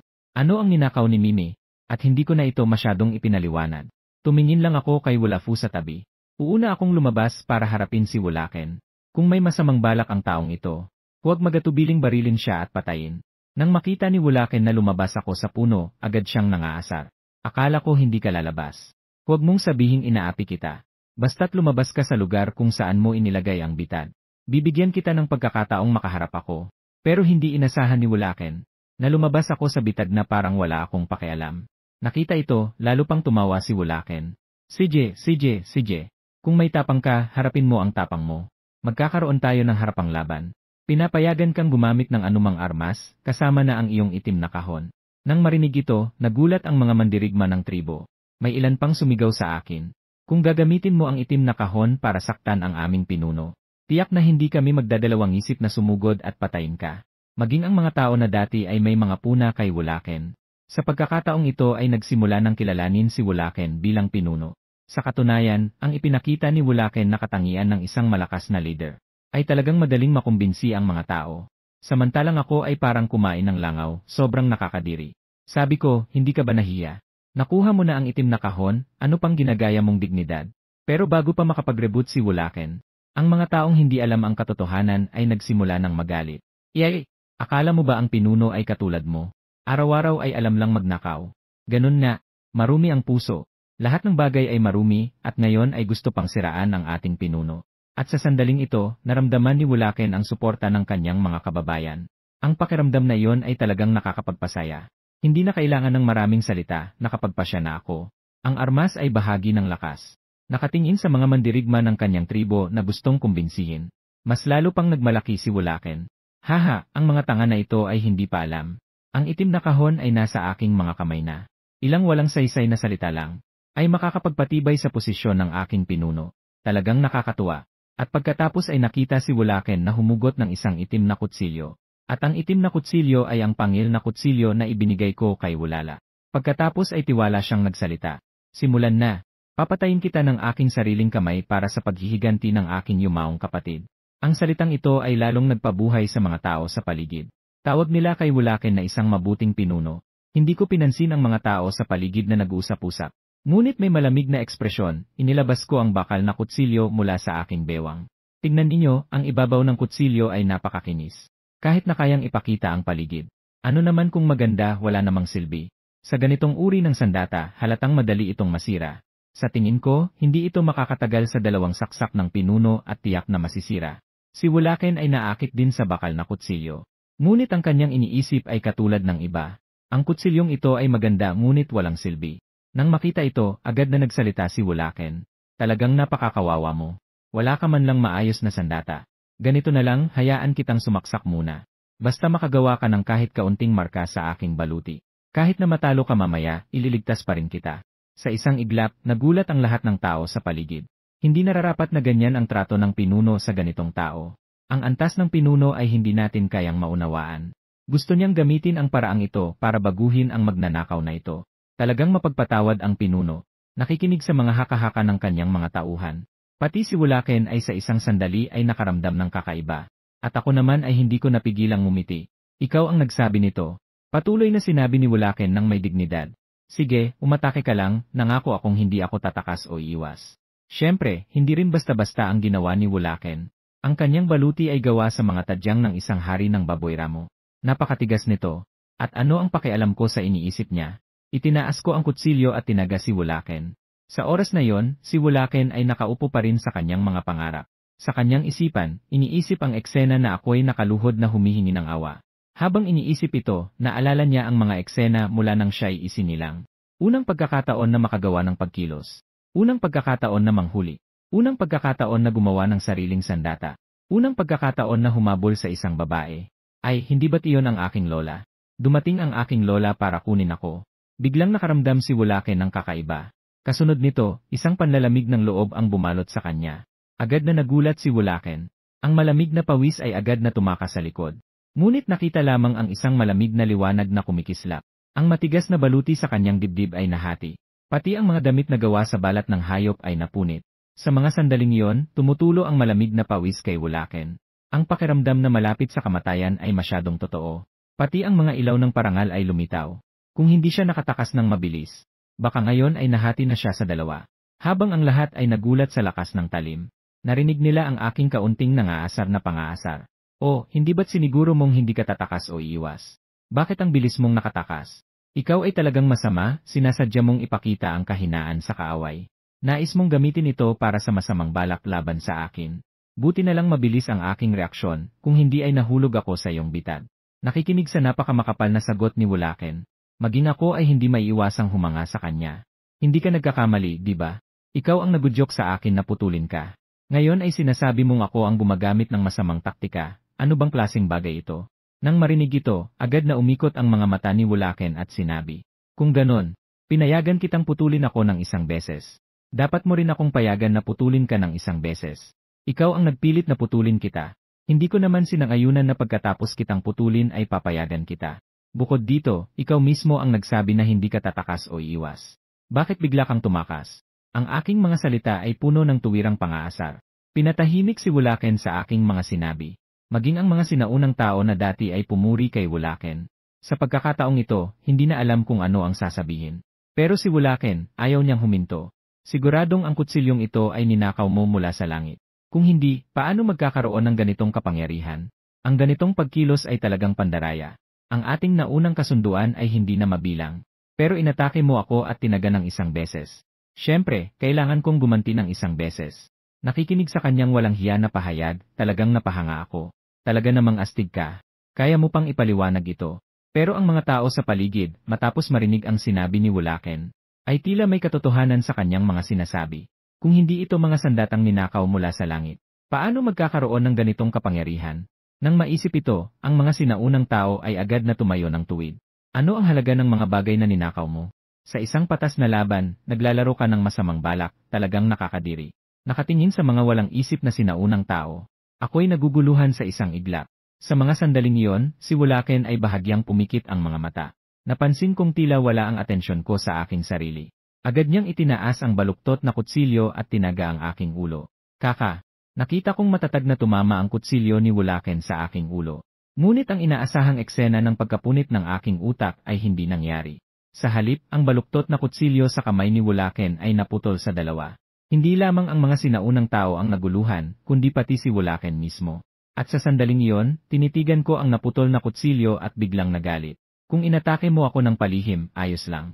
Ngunit naglakas loob ka pang putulin ang kutsilyong ibinigay ko kay Wulala. At si Wulaken ay parang walang nangyari. Sa ganitong paraan, naging pantay na ang laban. Sige, ngayon ay simulan na ang duelo. Ngunit hindi ko siya hinintay na matapos ang kanyang sinasabi. Itinaas ko na ang kutsilyo at tinaga si Wulaken. Talagang natakot si Wulaken dito. Agad siyang naghanap ng masisilungan. At ang mga mandirigma ng tribo sa paligid ay hindi alam kung ano ang sasabihin. Nakatayo lamang sila sa lugar na iyon na nakamasid. Sa katunayan, ang ginawa ng pinuno kanina at ang kanyang dating makapangyarihang anyo ay talagang magkaiba.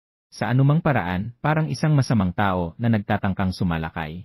At ang mga tapat na tagasunod ni Wulaken ay nakita ang eksenang ito. Agad silang kumuha ng mga buto at sumugod. Ngunit pinabayaan pa rin nilang maliitin ang lakas ng aking kagamitan. Kahit na anong gawin ng mga buto, hindi nila ako mapapabagsak. At ang mga tao ni Wulaken ay patuloy na nasugatan sa aking malakas na atake. Marami na ang malubhang nasugatan. Sa puntong ito, sumigaw si Wulaken. Lahat, umatras kayo. Tingnan mo kung paano ko siya papatayin. Sinasabi ito, kinuha niya ang isang mahabang kutsilyong may ngipin.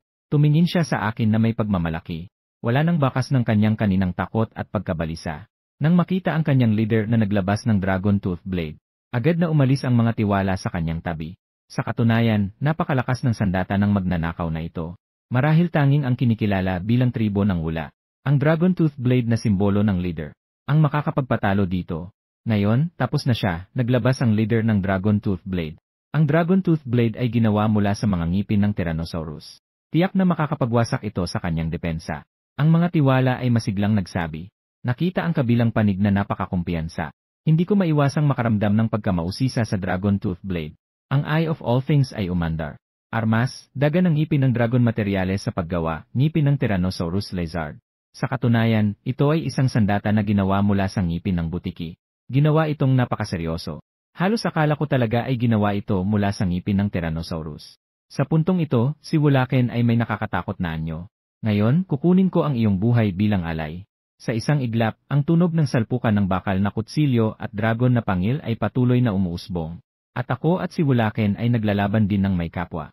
Hindi ko akalain na ang lakas ng magnanakaw na ito ay ganito katakot. Na kayang makipaglaban sa pinuno hanggang sa ganitong antas. Huwag kayong magbula. Sa tingin ko, hindi talaga nagbigay ng buong lakas ang pinuno. Hindi ba ninyo nakita na ang pinuno ay palaging nagpapalit ng kutsilyo sa kanyang kaliwa at kanang kamay habang nakikipaglaban? Talagang niloloko lang nila ang kalaban. Sa totoo lang, totoo nga. Hindi ko akalain na ang kakayahan ng pinuno sa pakikipaglaban ay ganito katakot. At si Wulaken naman ay may mga pasakit na hindi masabi. Maliwanag na ang lakas ng aking paghiwa ay sobrang laki. Umuga ito sa kanyang mga kamay at nagdudulot ng sakit. Kaya't napilitan siyang magpalit ng kutsilyo sa kabila ng panganib. Kung hindi, natatakot akong hindi lalampas sa 3 saksak ng pangil ng dragon ay mawawalan ako ng pagkakahawak. Sa oras na ito, nakita ko na ang kalagayan ni Wulaken. Agad niyang ibinalik ang bakal na kutsilyo sa kanyang sisidlan. Pagkatapos, ibinaba ang bigat sa isang posisyon ng pagyuko. Pagkatapos, ang kaliwang kamay ay sumuporta sa talukap ng kutsilyo habang ang kanang kamay ay inilagay sa hawakan. Nang umatake si Wulaken, agad kong hinugot ang kutsilyo at pinagsasaksak ito. Agad na may narinig na naputol ang talim ng dragon. Lahat ng naroroon ay nagpakita ng takot sa kanilang mga mukha. Hindi sila makapaniwala. Ang simbolo ng katapatan ay naputol na. Nakatingin si Wulaken sa kanyang kamay na may naputol na kutsilyo, tila nagagalit. Ngunit bago pa makabawi si Wulaken, itinataas ko ang bakal na kutsilyo at tinaga ang leg ni Wulaken. Sa pagkakataong ito, wala nang oras si Wulaken para makaiwas. Isang takot na mas malakas kaysa dati ang dumapo sa akin. Ngunit sa mga sandaling iyon, Isang tiwala na tao ang nagabot ng kamay upang harangan ang nakamamatay na atake para kay Wulaken. Ang kapalit ay ang kanyang braso na naputol mula sa ugat. Samantalang si Wulaken ay ginamit ang maliit na puwang na ito. Agad siyang nagtago sa likod ng mga tao. Hindi na alintana ang anumang katayuan ng pinuno, sumigaw siya ng direkta. Lahat, sumugod na kayo. Patayin ang magnanakaw na ito gamit ang mga sabog na saksak. Agad akong napalibutan ng napakaraming tao. Nang makita ito, si Wulaken ay nagpakita ng isang baliw na ngiti. Hahaha, anong halaga ng iyong lakas? Anong halaga ng iyong mga armas? Kahit gaano kagaling, kaya mo bang talunin ang daan-daang mga mandirigma ng tribo? Sa oras na ito, hindi na mukhang pinuno ng tribo si Wulaken. Siya ay ganap na isang baliw na wala ng isip. Sa oras na ito, isang mandirigma ng tribo na puno ng prinsipyo ang hindi na nakatiis. Pinuno, hindi ba labag sa alituntunin ang ginagawa natin? Dahil natalo ka sa duelo sa kanya. Dapat siyang palayain at hindi dapat mangapi ng marami sa kaunti. Nang marinig ni Wulaken ang mga salitang ito, siya ay nagalit ng labis. Wulazhan, ako ang pinuno ng tribo. Hindi ka pa karapat-dapat na questionin ang aking desisyon. Mukhang hindi ka masaya sa aking pagiging pinuno, Nakatingin sa mga bangkay ng mga tao sa paligid. At may mga kaibigan na namatay dahil kay Wulaken. Matagal nang naipon ang damdamin ni Wulazhan at nagpasya na rin siyang lumaban. Wulaken, mula nang ikaw ay naging pinuno, wala kang anumang kontribusyon. Sa halip, dahil sa iyong sariling interes. Pinabayaan mong mamatay ang napakaraming kapatid ng tribo para sa iyo. Kahit na pinatay niya ang marami sa ating mga kapatid. Pero kami rin ang unang nagpasimula ng alitan. Wala tayong interes na salungat sa kanya. Sa harap ng mga namatay na kamag-anak mo, masasabi mo bang karapat-dapat ka sa pagiging pinuno? Sa oras na lumabas ang mga salitang ito, agad na nagbigay diin sa ilan na hindi sa ngayon kay Wulaken, na nagbigay ng pagkakaisa sa mga hindi sumusunod. Sa isang iglap, galit na galit ang lahat. Ang panganib na nakatago sa paghihimagsik ni Wulaken ay sa wakas sumabog. Ito ay dahil sa isang salita mo. Ilan sa ating mga kapatid ang namatay. Alam mo na may napakadelikadong bagay sa lugar na yon. At pinayagan mo kaming mag-explore na walang pakialam sa aming kaligtasan. Anong karapatan mong maging pinuno? Nakita ang mga tao na unti-unting hindi na mapigilan. Mahigpit ang mukha ni Wulaken na nakakatakot. CJ. Dahil sa labis na hindi kayo nasisiyahan sa akin. Kaya't wala nang silbi ang pag-iwan sa inyo. Nagasinta ng pana, patayin mo ang lahat ng mga halimaw na ito. Sa isang iglap, sunod-sunod na sigaw ng paglabas ng mga palaso ang narinig. Sa gitna ng tao, sunod-sunod na sigaw ang umabot. Habang pinapanood ang eksenang ito, si Wulaken ay nagpakasaya sa kanyang tawa. Kung alam ko lang na hindi kayo mapagkakatiwalaan. Buti na lang at may inihanda akong plano. Ibinigay ko lamang ang mga pana sa aking mga tauhan. Hahaha, ang hindi susunod sa akin ay mamamatay. Nang si Wulaken ay lalong nababaliw. Isang tunog ng paghiwa sa hangin ang umabot. Walang pag-aalinlangan na iniunat ni Wulaken ang kanyang kamay. Isang iglap, hinila niya ang tauhang humarang sa saksak. Humarang ito sa kanyang harapan. Ang dulo ng pana ay tumagos ng diretsyo sa ulo ng tauhang ito. At hanggang sa kanyang kamatayan, hindi siya makapaniwala na ang kanyang sinundan na lider ay ganito pala kababang uri. Ang pana ba ay napakaastig? Nagnakaw ka ng ilan sa aking basura at akala mo'y ikaw na ang pinakamalakas. Si Wulaken ay nakatingin sa akin na may mukha ng hindi makapaniwala. Ano ang nasa kamay mo? Paano magiging mas malakas pa ito kaysa sa pana? Nakita kong hawak ko ang mekanikal na pana habang nakangisi ako kay Wulaken. Palakas sa ilalim ng balon. Sinasabi ko sa'yo, hindi mo rin mauunawaan. Tingnan mo kung paano ko kukunin ang buhay mo. Pagkasabi nito, mabilis akong bumalaw sa gitna ng tao. Gamit ang bentahe ng mekanikal na pana, naglaban ako. Sa loob ng ilang segundo, napatay ko ang ilang tauhan ni Wulaken. Ang iba pang mandirigma ng tribo ay nagkaroon ng pagkakataong makapagpahinga. Ang galing mo, maliit na kapatid. Sa oras na ito, patuloy na umiiwas sa mga palasoang. Si Wulazhan ay hindi nakapagpigil na purihin. At si Wulaken ay nagulat at hindi makapagsalita. Ano bang klaseng halimaw siya? Paano siya nakagawa ng ganitong armas? Nakita ng lahat ang eksenang ito. At sa wakas, nagising na sila. Kaya pala, ang pana ay talagang ninakaw ni Wulaken. Kung hindi, paano siya makakagawa ng mas malakas na mekanikal na pana? Talagang bulag tayo at ginamit tayo ni Wulaken ng ganito. Nang makita na ang oras ay halos tama na. Kaya tumingin ako sa lahat at sinabi ko ng malamig. Mukhang hindi pa kayo masyadong bobo. Ngayon, alam niyo na kung sino talaga ang magnanakaw. Pagkatapos, itinuro ko ang taong si Wulaken. Ang katawan ng orihinal na tao na humarang sa saksak. Tiningnan ko ang mga tauhan ni Wulaken. Nakita niyo na ba ng malinaw? Ito ang leader na sinusuportahan niyo. Isang tapat na tao.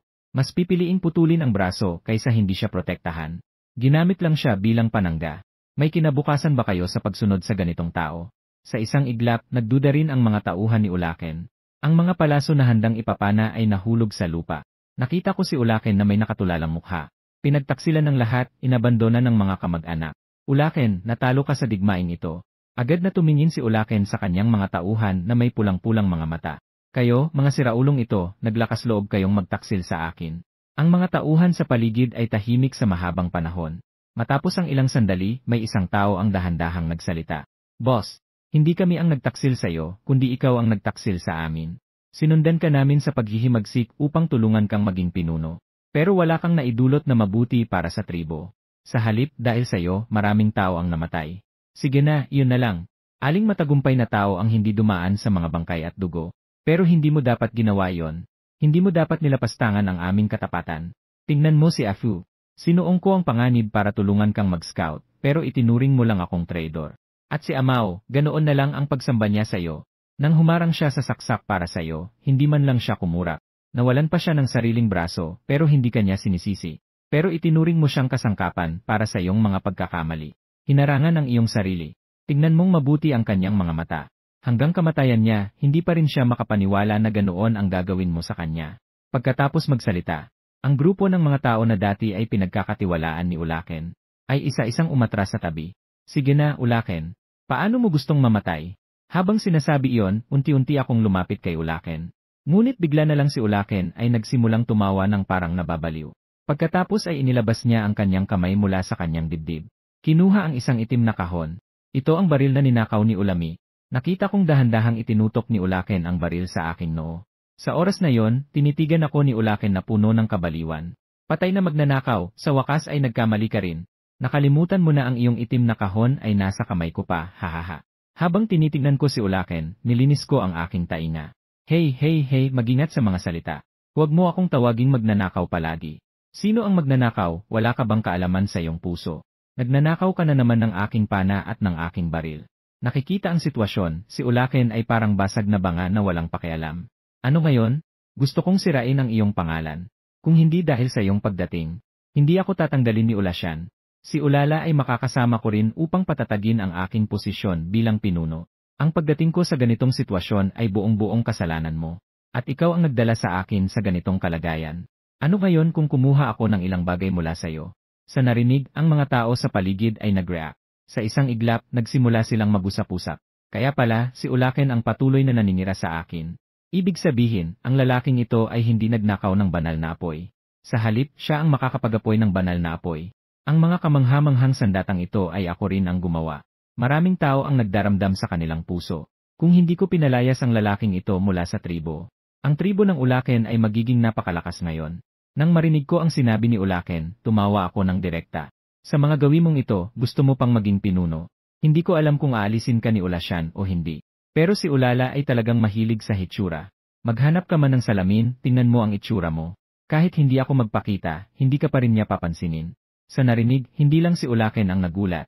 Pati ang mga tao sa paligid ay nahihiya at hinawakan ang kanilang mga mukha. Tumahimik ka, tumahimik ka. Ikaw yan. Lahat ay ikaw. Gusto kong lumuhod ka sa harap ko. Sa oras na ito, sumisigaw si Ulaken ng walang kontrol. Itinutok din ang baril sa aking ulo. Karamihan sa mga tao sa paligid ay nakakita ng nakakatakot na kapangyarihan ng baril. Sa oras na ito, nagsimula silang umatras. Samantalang ako ay may ngiti ng pang-uyam sa aking mukha. Halika, dito ka tumama. Sa imong ito, marunong ka bang gumamit ng baril? Habang sinasabi ito, tinukso ko pa ang aking ulo gamit ang daliri. Ang mga mandirigma ng tribo sa paligid ay nagulat sa aking reaksyon. Napapansin kong kumikilos ang aking balat. Mukhang hindi na nila kayang tiisin ang aking pangaasar. Sa wakas, pinindot ni Ulaken ang gatilyo. Kasunod nito ay isang malungkot na sigaw. Ngunit nakita ng lahat na nakatayo ako sa aking lugar na walang sugat. Agad kong nakita si Ulaken na nahulog sa lupa at patuloy na lumalaban. Sa puntong ito, ang buong kanang kamay ni Ulaken ay naputol. Kahit ang mga buto ay kitang-kita. Tanging ilang balat na lamang ang nagugnay sa magkabilang dulo ng kanyang braso. Sa oras na ito, narinig muli ang aking napakamapanghamak na boses. Tiri-tiri-tiri. Tanong ko sa'yo dati kung marunong ka bang gumamit ng baril. Pero nagmatigas ka pa rin sa akin. Ngayon, ayos na ba? Naputol na ang kamay mo dahil sa pagsabog.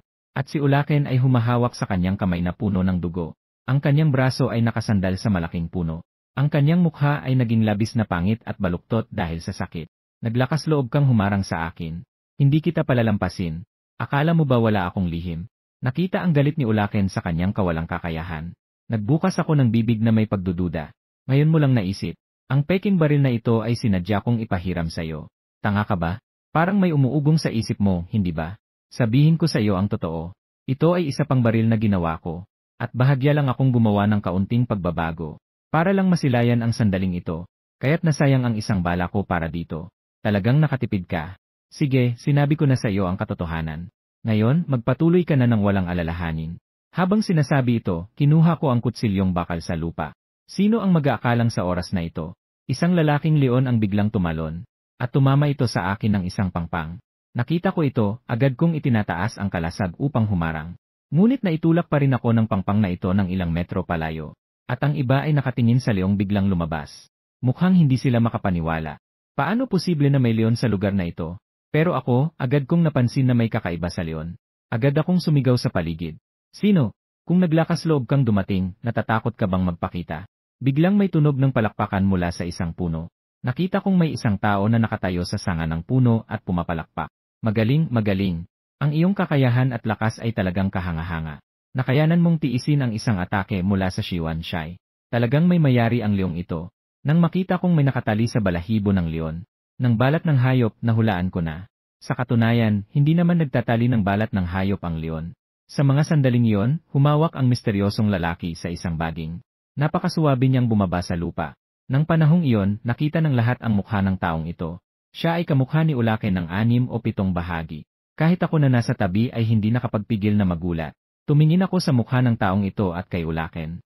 Ano ang relasyon ninyo? Pero bago pa makapagsalita ang tao, nakita kong mabilis na tumayo si Ulaken kahit na nahihirapan. Kuya, tulungan mo ako. Kailangan mong patayin ang batang ito para sa aking paghihiganti. Nang marinig ito, umiti lamang ang tao. Ako si Xiaoyu. Galing ako sa Wanshu tribe at pinsan ni Ulaken. Ang ama ni Ulaken ay aking tiyuhin. Dati rin akong miyembro ng Wanshu tribe. Pero kalaunan, sinaktan ako ng isang babae at dinala sa tribo ni Ulaken. At ang babaeng iyon ay ang tunay na ina ni Ulaken. Nang marinig ko ang kwento ni Ulaken, tumingin ako kay Ulaken na may pagdududa. Naku, ang tatay ni Ulaken ba ay ganoon kababa ang uri? Na kahit isang palulang ng babae ay nahulog na siya. Pagkatapos nito, naramdaman ko ang ilang mga kakaibang mga tingin na nakatuon sa akin. Agad akong nakakuha ng ideya. Naiisip ko na parang ako ang dinala pabalik ni Ulala matapos akong mawalan ng malay. Nakita ang sitwasyon, nahihiya akong kinuskos ang aking ulo. Nang panahong iyon, narinig ko si Xiaoyu na patuloy na nagsasalita. Dumating ako ngayon dahil narinig kong si Ulaken. Si Ken ang naging pinuno ng tribo. Naghahanda siyang dalhin ang tribong Ulaken upang sumuko sa tribong Wanshu. Nang marinig ito, naguluhan ang lahat ng tao sa tribong Ulaken. Kahit ang mga tauhan na may kaunting pagmamahal kay Ulaken, ay sa sandaling ito ay tuluyan nang nawalan ng pag-asa kay Ulaken. Nakatingin sa mga mandirigma ng tribong Ulaken na nagkakaisa laban sa kaaway. Nakita ang sitwasyon, si Ulajan ang unang tumayo. Ang humiling na sumuko ang tribong Ulaken ay tila isang kabaliwan. Si Xiaoyu ay may nakakalokong ngiti habang nakatingin kay Ulaken. Pinsan, mukhang hindi ka masyadong mahusay bilang pinuno. Mukhang wala kang kapalaran sa mga pamamaraan ng tribong Wanshu. Nang marinig ito, si Ulaken ay galit na itinuturo ako. Hindi ito maaring isisi sa akin. Dati, kontrolado ko na ang buong tribo ng Ulala. Siya ang sumira sa aking magandang pagkakataon. At pininsala pa ako ng ganito. Ganun ba? Agad na tumingin sa akin si Xiaoyu na may mataas na tono. Kahit na hindi magaling ang pinsan kong ito. Pero hindi dapat pinapayagan ang ibang tao na ganyanin siya. Kung hindi, akala ng iba ay madali lang ang tribo ng Wanshu. Nang marinig ito, napahilig ang ulo ko. Agad akong nagpakita ng isang hitsura na parang hinahamon at nagtanong. Anong magagawa mo sa akin? Agad na umangat ang kilay ni Xiaoyu. Lumuhod ka at humingi ng tawad sa aking pinsan. Pagkatapos, putulin mo ang iyong mga binti at isang braso, saka kita palalayain. Nang marinig ko ang kanyang mga salita, napatawa na lang ako sa galit. Mukhang nag-iisip ka ng kalokohan. Akala mo ba ako ang tatay mo na lahat ay pinapabayaan ka? Sa puntong ito, si Xiaoyu na nakaramdam ng aking pang-insulto ay nagalit ng labis. Mukhang ayaw mo nang mabuhay. Shiuan Shai, kagatin mo siya hanggang mamatay. At ang higanting leon na matagal nang naghihintay sa tabi. Diretsong tumalon ito patungo sa akin. Nang makita ito, biglang lumiwanag ang mga mata ni Ulajan. Naisip niya na kung tutulungan niya ang batang ito sa oras na ito, maaaring dahil sa pasasalamat ay sumali siya sa tribo ng Ulaken. Sa ganitong pagkakataon, ano ang magiging problema sa pagunlad ng tribo? Mukhang napansin din ni Xiaoyu ang iniisip ni Ulajan. Agad siyang umiti ng may kasamaan. Huwag mong isipin na kayo lang ang may mga kaalyado. Kasunod nito, inilagay ang gitnang daliri at hinlalaki sa tabi ng bibig at humihit. Isang malakas na tunog ng sipol ang umabot. Sa isang iglap, maraming itim na anino ang lumitaw. Lumitaw sila sa paligid at pinalibutan ang lugar na ito. Ang mga asong gubat ay talagang isang grupo ng mga asong gubat. Siya ay talagang may kontrol sa isang grupo ng mga asong gubat. Sa oras na ito, isang mandirigma ng tribo ng Ulaken. Nakita ang tunay na anyo ng anino. Bagamat ang lakas ng laban ng mga asong gubat ay hindi maihahambing sa lobo. Pero kung ito ay isang grupo ng mga asong gubat, kahit isang ganap na lalaking leon ay iwas sa kanilang lakas. Dahil ang grupo ng mga asong gubat ay labis na nagkakaisa at may matinding paghihiganti. Sa oras na ito, ang mga tao sa paligid ay puno ng takot sa kanilang mga mukha. Samantalang si Ulaken sa tabi ay may mukha ng kayabangan. Kayo, mga halang na ito, ay naglakas loob na magtaksil sa akin. Ngayon na nandito na ang pinsan ko, lahat kayo ay mamamatay.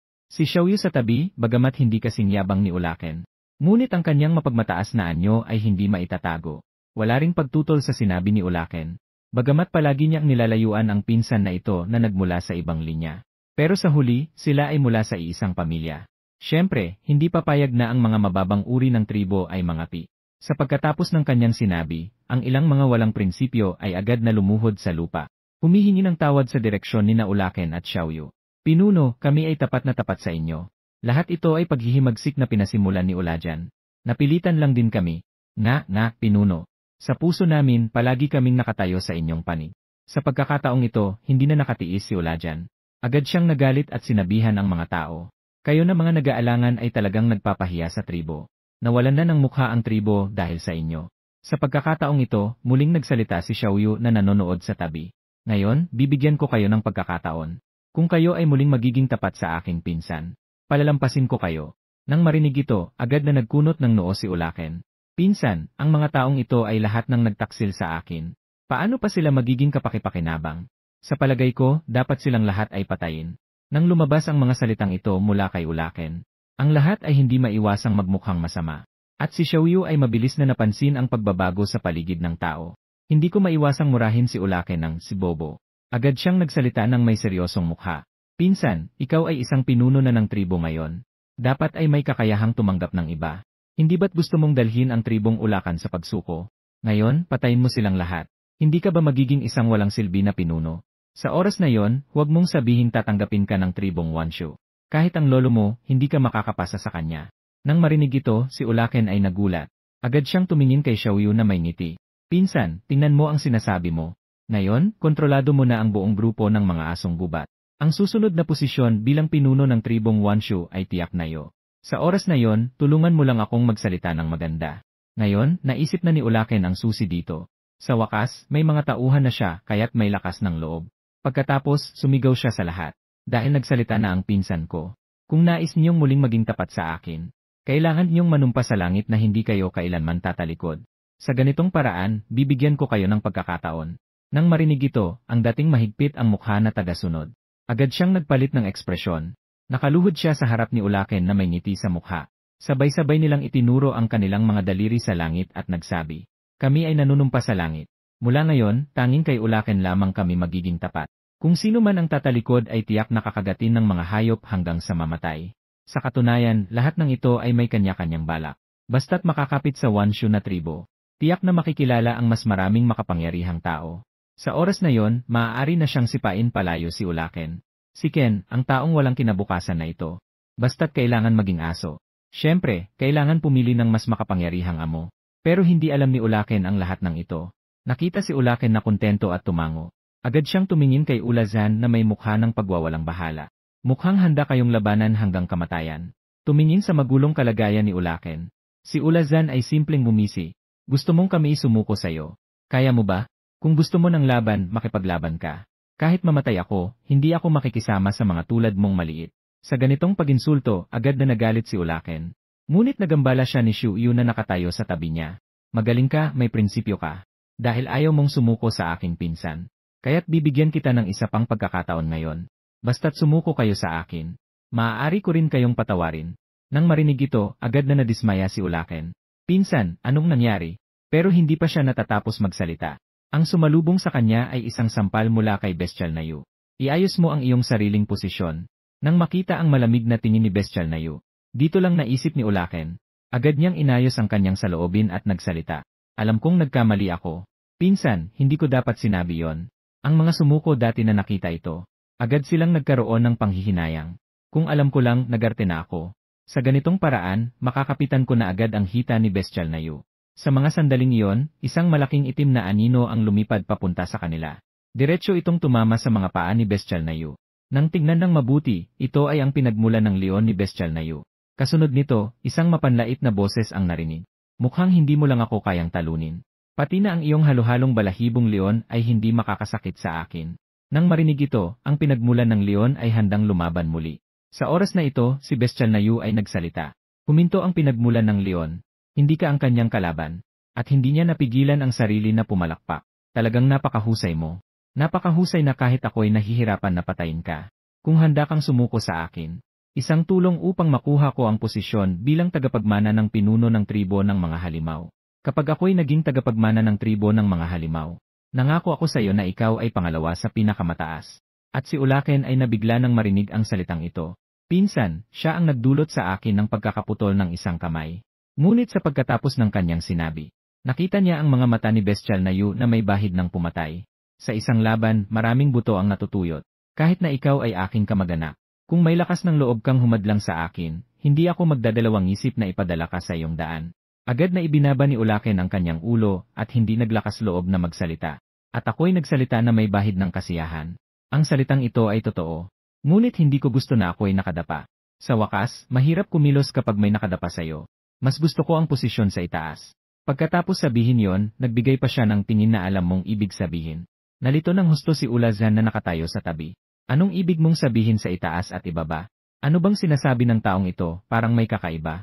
At ang Bestial na Yu na kanina ay patuloy na nakangiti. Sa sandaling iyon, biglang nagbago ang kanyang mukha. Batang ito, anong gusto mo sa akin? Sa oras na ito, nakita ng mga nag-aalinlangan ang pagkakataon. Agad silang nagsalita. Huwag kang maging walang galang, tao. Ang pagtingin sa iyo ng aming Ginoong Yu ay isang biyaya para sa iyo. Tama na. Huwag nang magpaligoy-ligoy. Magsalita ka na ng tuwid. Kung hindi, huwag kang magalit kung kami magiging malupit. At ako'y nakatingin sa naggangalit na grupo sa harap ko. Mukha silang walang kasalanan. Sa mga ito bang mga mababangis na hayop at mga basura? Nang sabihin ito, biglang napatigil ang mga tao sa paligid. Sinabi rin na ang batang ito ay talagang walang takot sa kamatayan. Nang mga sandaling iyon, lumabas si Ulazan na tumatawa. Hahaha, may prinsipyo. Kahit na nasa ganitong sitwasyon, mayroon pa rin ganitong pag-iisip. Ang maliit na kapatid ay talagang may talento. Agad siyang nagsalita sa mga kamag-anak na hindi nagbago ng panig. Mga kapatid ng tribo ng Ula, kung ayaw ninyong maging alipin at tuta, kunin ang inyong mga sandata at sabay-sabay na labanan ang kaaway. Sa sandaling iyon, walang mandirigma ng tribo ng Ula na nagtaksil. Sabay-sabay nilang kinuha ang kanilang mga sandata, naghahanda para sa isang laban hanggang kamatayan. Naghahanap kayo ng kamatayan. Lahat ng hindi narito, makinig kayo. Kung gusto nyo patayin ang taong ito, gagamitin ko ang lahat ng aking lakas. Dadalhin ko siya sa tribo ng mga halimaw. Pagkatapos, itinuro niya ako gamit ang daliri. Ang mga mandirigma ng tribo ng Ula sa tabi. Kung sino man sa inyo ang makakapagpatay sa kanya, hindi lamang makakaligtas kundi makakapagpasok din sa tribo ng mga halimaw. Nang marinig ko yon, agad akong naging alerto. Tahimik kong pinagmamasdan ang paligid. Mabuti na lang at ang mga tao ay karaniwang may simpleng pag-iisip. Hindi katulad ng mga modernong tao na maraming tuso. Nakatingin sa paligid na malinaw at may mga kaunting tanga, ngunit kakit-akit na mga mata. Mas nakaramdam ako ng kapanatagan sa aking puso. Ngunit si Bestial na Yu sa harap ay tila walang pinapansin at nagalit. Kung ganon, lahat kayo ay mamatay na. Sa susunod na sandali, sabay-sabay na sumugod ang kawan ng mga hayop. Kasunod nito ay ang mga nagbago ng panig na mga taksil. Agad na umabot ang kawan ng mga hayop sa harap ng lahat. At ang mga mandirigma ng tribo ng Ula, agad din silang lumaban gamit ang kanilang mga armas. Ngunit sobrang dami ng mga lobo. Sa loob lamang ng ilang sandali, nagpakita na ng pagkatalo ang lahat. Paano nangyari ito? Napakarami nila, hindi natin sila mapipigilan. At ang Origin Lion na yan din. Talagang parang isang laban sa isang daan. Nang panahong iyon, may isang tao na nagtanong sa akin ng may pag-aalala. Ano ang dapat gawin ngayon? Hindi na namin kayang pigilan ito. Huwag magpanik, maliit na laban lang ito. Habang sinasabi ito, inilagay ko ang daliri sa aking bibig at humuni. Pagkatapos, naghintay ako sa lugar na hindi gumagalaw. Nakita ko ang mga mandirigma ng tribo ng Ula na naglalaban. Agad-agad, lahat sila ay labis na nagalit sa aking sinabi. Lalo na si Ulazan na sumigaw ng malakas. Maliit na laban pa rin ito. Ang tanging iyon ay ang orihinal na leon. Kailangan naming magtulungan ng higit sa 10 kapatid. Sa tulong, nahirapan kaming pigilin ito. Lalong-lalo na ang kawan ng mga jackal na ito. Kung ganito ang mangyayari, lahat tayo ay mamamatay. Wala kaming ibinenta sa iyo sa mga kritikal na sandali. Ngayon, nagmamalaki ka sa akin dito. Ang mga ekspresyon ng mga mandirigma sa paligid ay hindi maganda. Nakita ito, ngunit hindi siya nagalala at nagsabi, "Bakit nagmamadali? Magtiis ka lang ng kaunti. Sinasalita ko na magiging ligtas kayo." At katatapos ko lang magsalita. Mula sa pangkat ng mga asong gubat, narinig ang mga sigaw ng pagdurusa. Nakita ang isang malaking anino na may itim na katawan at pilak na baluti. Ang mga pangil na may bakal na takip ay basta na lang humampas. At pinagsabog ang 15 mga asong gubat. At ang itim na anino na ito ay si itim na hininga na nakasuot ng baluti. Ang eksenang ito ay talagang nagbigay takot sa malayo kay Bestial na Yu. Hari ng mga lobo ng gubat. Paano ito posible? Ang mga tao sa tribo ng ula sa tabi ay isa-isa ring nagmukhang walang buhay. Tapos na tayo.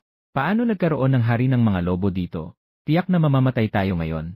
Sa oras na ito, napansin ni Ulazan ang mga palatandaan.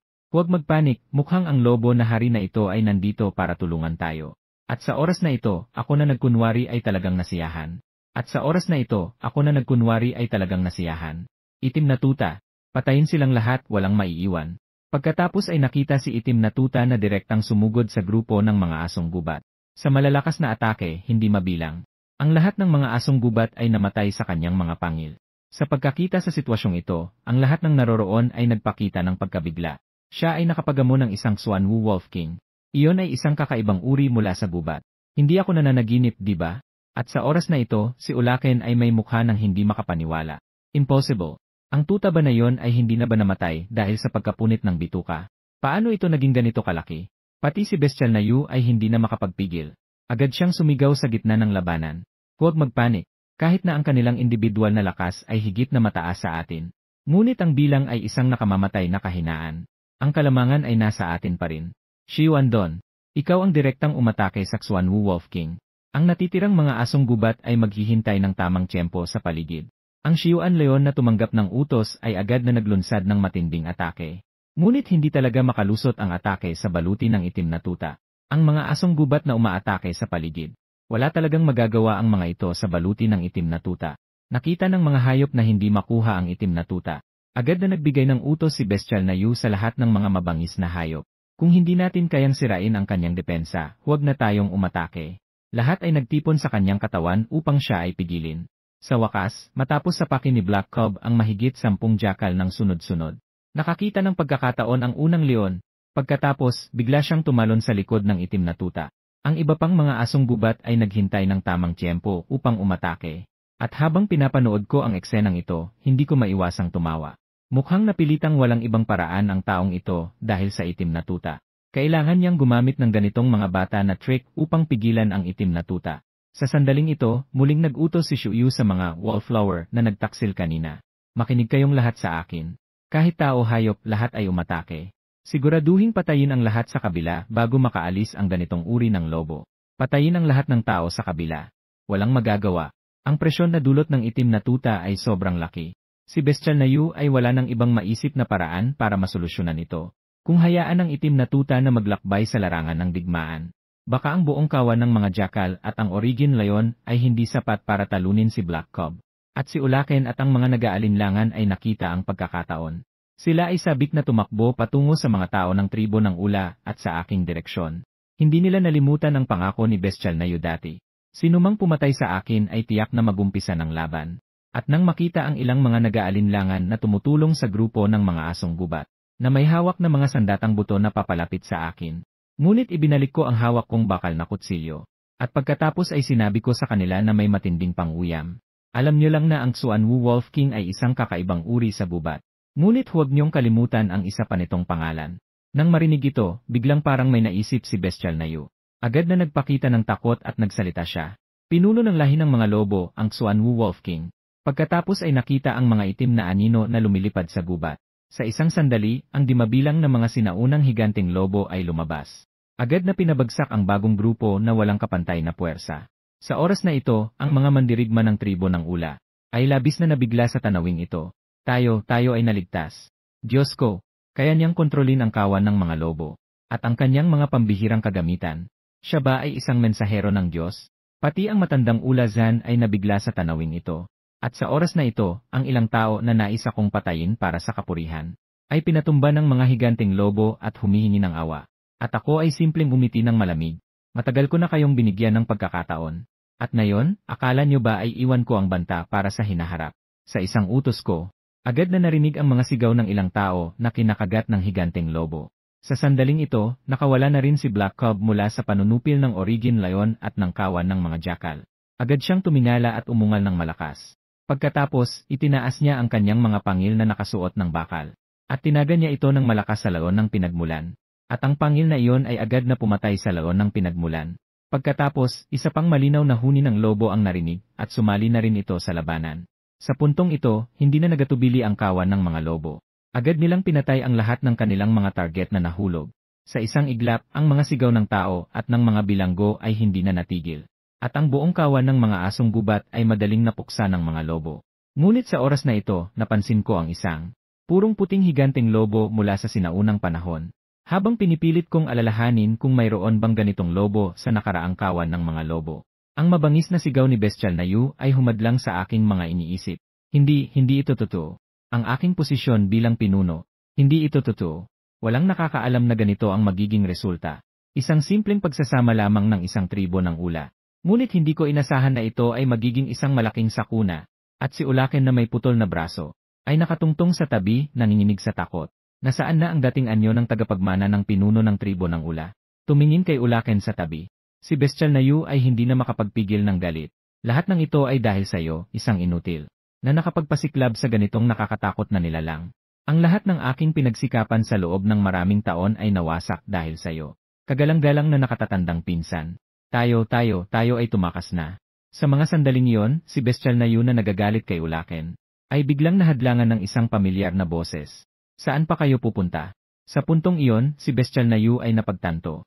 Ako ay napapaligiran na ng kawan ng mga lobo.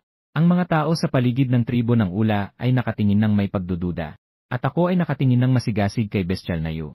Sinabi ko lang ng malamig na wala akong oras para sa iyo ngayon. Pagkatapos sabihin yon, inilipat ko ang aking tingin kay Ulaken. Dahil ang sistema ay nagbigay ng isang pansamantalang misyon. Natulungan si Itim na Tuta na personal na maghiganti, upang makakuha ng isang bote ng Darwin na ebolusyon na gamot. Nang maisip ko ito, agad akong nagsalita kay Itim na Tuta. Itim na Tuta, kung may galit, maghiganti, kung may kaaway, maghiganti. Sa narinig, si Ulaken na labis ng natatakot ay biglang humingi ng awa. Pakiusap. Ako ngayon ay isang pilay na, pakiusap, pakawalan mo na ako.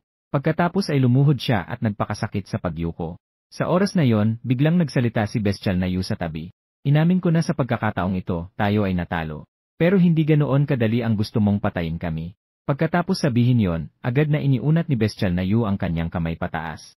Nakita na isang malaking ibon ang bumabagsak. At si Bestial na Yu ay nahawakan ang malaking ibon sa kanyang mga pangil. At sa sandaling malapit nang umalis sa lupa si Bestial na Yu, ang dating mukha ni Ulaken ay tila kulay abo. Para siyang taong nalulunod na nakita ang kanyang salbabida. Bigla siyang naglabas ng lahat ng kanyang lakas. Agad siyang tumalon at mahigpit na hinawakan ang binti ni Bestial na Yu. Kuya, isama mo ako. Huwag mo akong iiwan. At ang lahat ng ito ay nangyari sa isang iglap, na hindi na nakapagpigil ang mga lobo at mga mandirigma ng tribo ng ula. Wala nang oras upang pigilan sila. Sa oras na yon, tinitingnan ni Bestial na Yu ang lupa na unti-unting lumalayo. Sa kanyang kalooban, siya ay naging mas kalmado. Ngunit nang makita ang mahigpit na nakahawak si Ulaken sa kanyang binti, agad siyang nagalit. Isang isipin na ang walang silbi na ito ang nagdulot sa kanya ng pagkawala ng kanyang kawan. Agad siyang sumipa ng sunod-sunod sa mukha ni Ulaken. Walang silbi ka. Hindi ka pa ba bibitaw? Pinsan, huwag ganyan. Magkadugo tayo. Umalis ka. Bitawan mo ako. Nakita ni Ulaken na determinado si Bestial na Yu na itulak ang sarili pababa. Agad na nagpasya si Ulaken na pareho silang mapahamak. CJ, kung hindi ka makatawid, huwag mong sisihin ako sa kawalangutang na loob. Habang sinasabi ito, sinimulan niyang yakapin ang binti ni Bestial na Yu at magugoy ng mabangis. Sa isang galaw ni Ulaken, patuloy na pinabayaan ang malaking ibon na mahirapang tiisin ang bigat ng dalawa na mawalan ng balanse. Nagsimulang magugoy sa hangin ng hindi pantay-pantay. Nang makita ito, bigla akong naliwanagan. Sa isip ko, dumating na ang pagkakataon. Agad akong kumuha ng crossbow at tinutok ito sa malaking ibon. Iwanan niyo sa akin lahat. Isang malakas na tunog. Isang palaso na may bakal na dulo ang mabilis na tumama sa malaking ibon. Sa oras na ito, ang simbolo ng hayop sa hangin ay nakatingin sa mabilis na paparating na mga palaso. Sa isang iglap, natakot ang kaluluwa na parang lalabas na. Mabilis na umilag ang malakas na hangin. Nang marinig ang babala ni Bestial na Yu, instinctively na umilag ang malakas na hangin. Pero sa susunod na segundo, malinaw na naramdaman ni Bestial na Yu, na ang ulaken na mahigpit na nakahawak sa kanyang binti, ay biglang nanginig ang katawan. Si Bestial na Yu ay nagtanong at tumingin pababa sa pagdududa. Tamang-tama niyang nakita ang ulaken at ang labis na baluktot na ekspresyon. Kasunod nito ay isang nakakapangilabot na sigaw na parang punit ang puso. Nakita na ang bahagi ng katawan ni ulaken ay kulay pula na sa dugo. Isang agos ng dugo ang dumaloy pababa sa kanyang hita. Para bang naubos ang karamihan ng lakas ni ulaken. Sa oras na ito, hindi na siya makapagsalita ng kahit isang salita. Nang makita ito, nahulaan na ni Bestial na Yu ang sitwasyon. Ang ninuno ni ulaken ay nawasak na. Nakatingin sa ganitong kahirapan ngunit ayaw pa ring sumuko. Hawakan ang sarili mong ulaken. Isipin mo lang na ang basura na ito ay hindi lang nakakasama. Nawalan ka ng lahat ng iyong kakayahan. Kanina, ginamit pa ang chi parehong mapahamak para takutin ako. Biglang nakaramdam ng ginhawa si Bestial na Yu. Parang hindi pa rin sapat ang kanyang galit. Mas lalo pang nagbiro si Bestial na Yu nang may pangaasar. Ay, pinsan! Ano nangyari sa iyong pantalon? Bakit may nakatusok na palaso? Ang daming dugo. Ang ninuno mo ay hindi naman nawasak, di ba? Wala namang problema, di ba? Hindi ka lang ba makagawa ng lalaki? Mula ngayon, ikaw na ang magiging pinsan kong babae. Ha ha ha ha! Sa oras na ito, ang mukha ni ulaken ay puno na ng pawis. Wala nang magawa kundi ang tingnan si Bestial na Yu nang may galit. At habang si Bestial na Yu ay nag-iisip kung paano patayin si ulaken, biglang naramdaman na muling kumikilos ang malaking ibon ng hangin. Kasunod nito, narinig ang tunog ng pagputok na papalapit mula sa malayo. Una, huwag maging kampante. Amoy ng pag-atake. Pagsabog. Muli may isang palaso na tumama. Ang palasong ito ay tumagos ng diretsyo sa tiyan ni Bestial na Yu. Agad na sumigaw ng sakit si Bestial na Yu. At ang matinding sakit na ito ay nagdulot sa kanya ng kawalang kakayahang hawakan pa ang malaking ibon ng hangin. Sa susunod na sandali, ang dalawa ay diretsong nahuhulog pababa. Nakikita na ang dalawa ay malapit nang bumagsak sa lupa at mamatay. Agad na bumaba ang malaking ibon ng hangin patungo sa direksyon ng pagbagsak ng dalawa. Sa wakas, nahuli ang dalawa ng mga 20 hanggang 30 metro mula sa lupa. At ako na nakasaksi sa buong proseso ay halos mabaliw sa galit. Sayang, ang malaking ibon ay lumipad na palayo. Matagal nang lumampas sa limitasyon ng atake ng mekanikal na pana.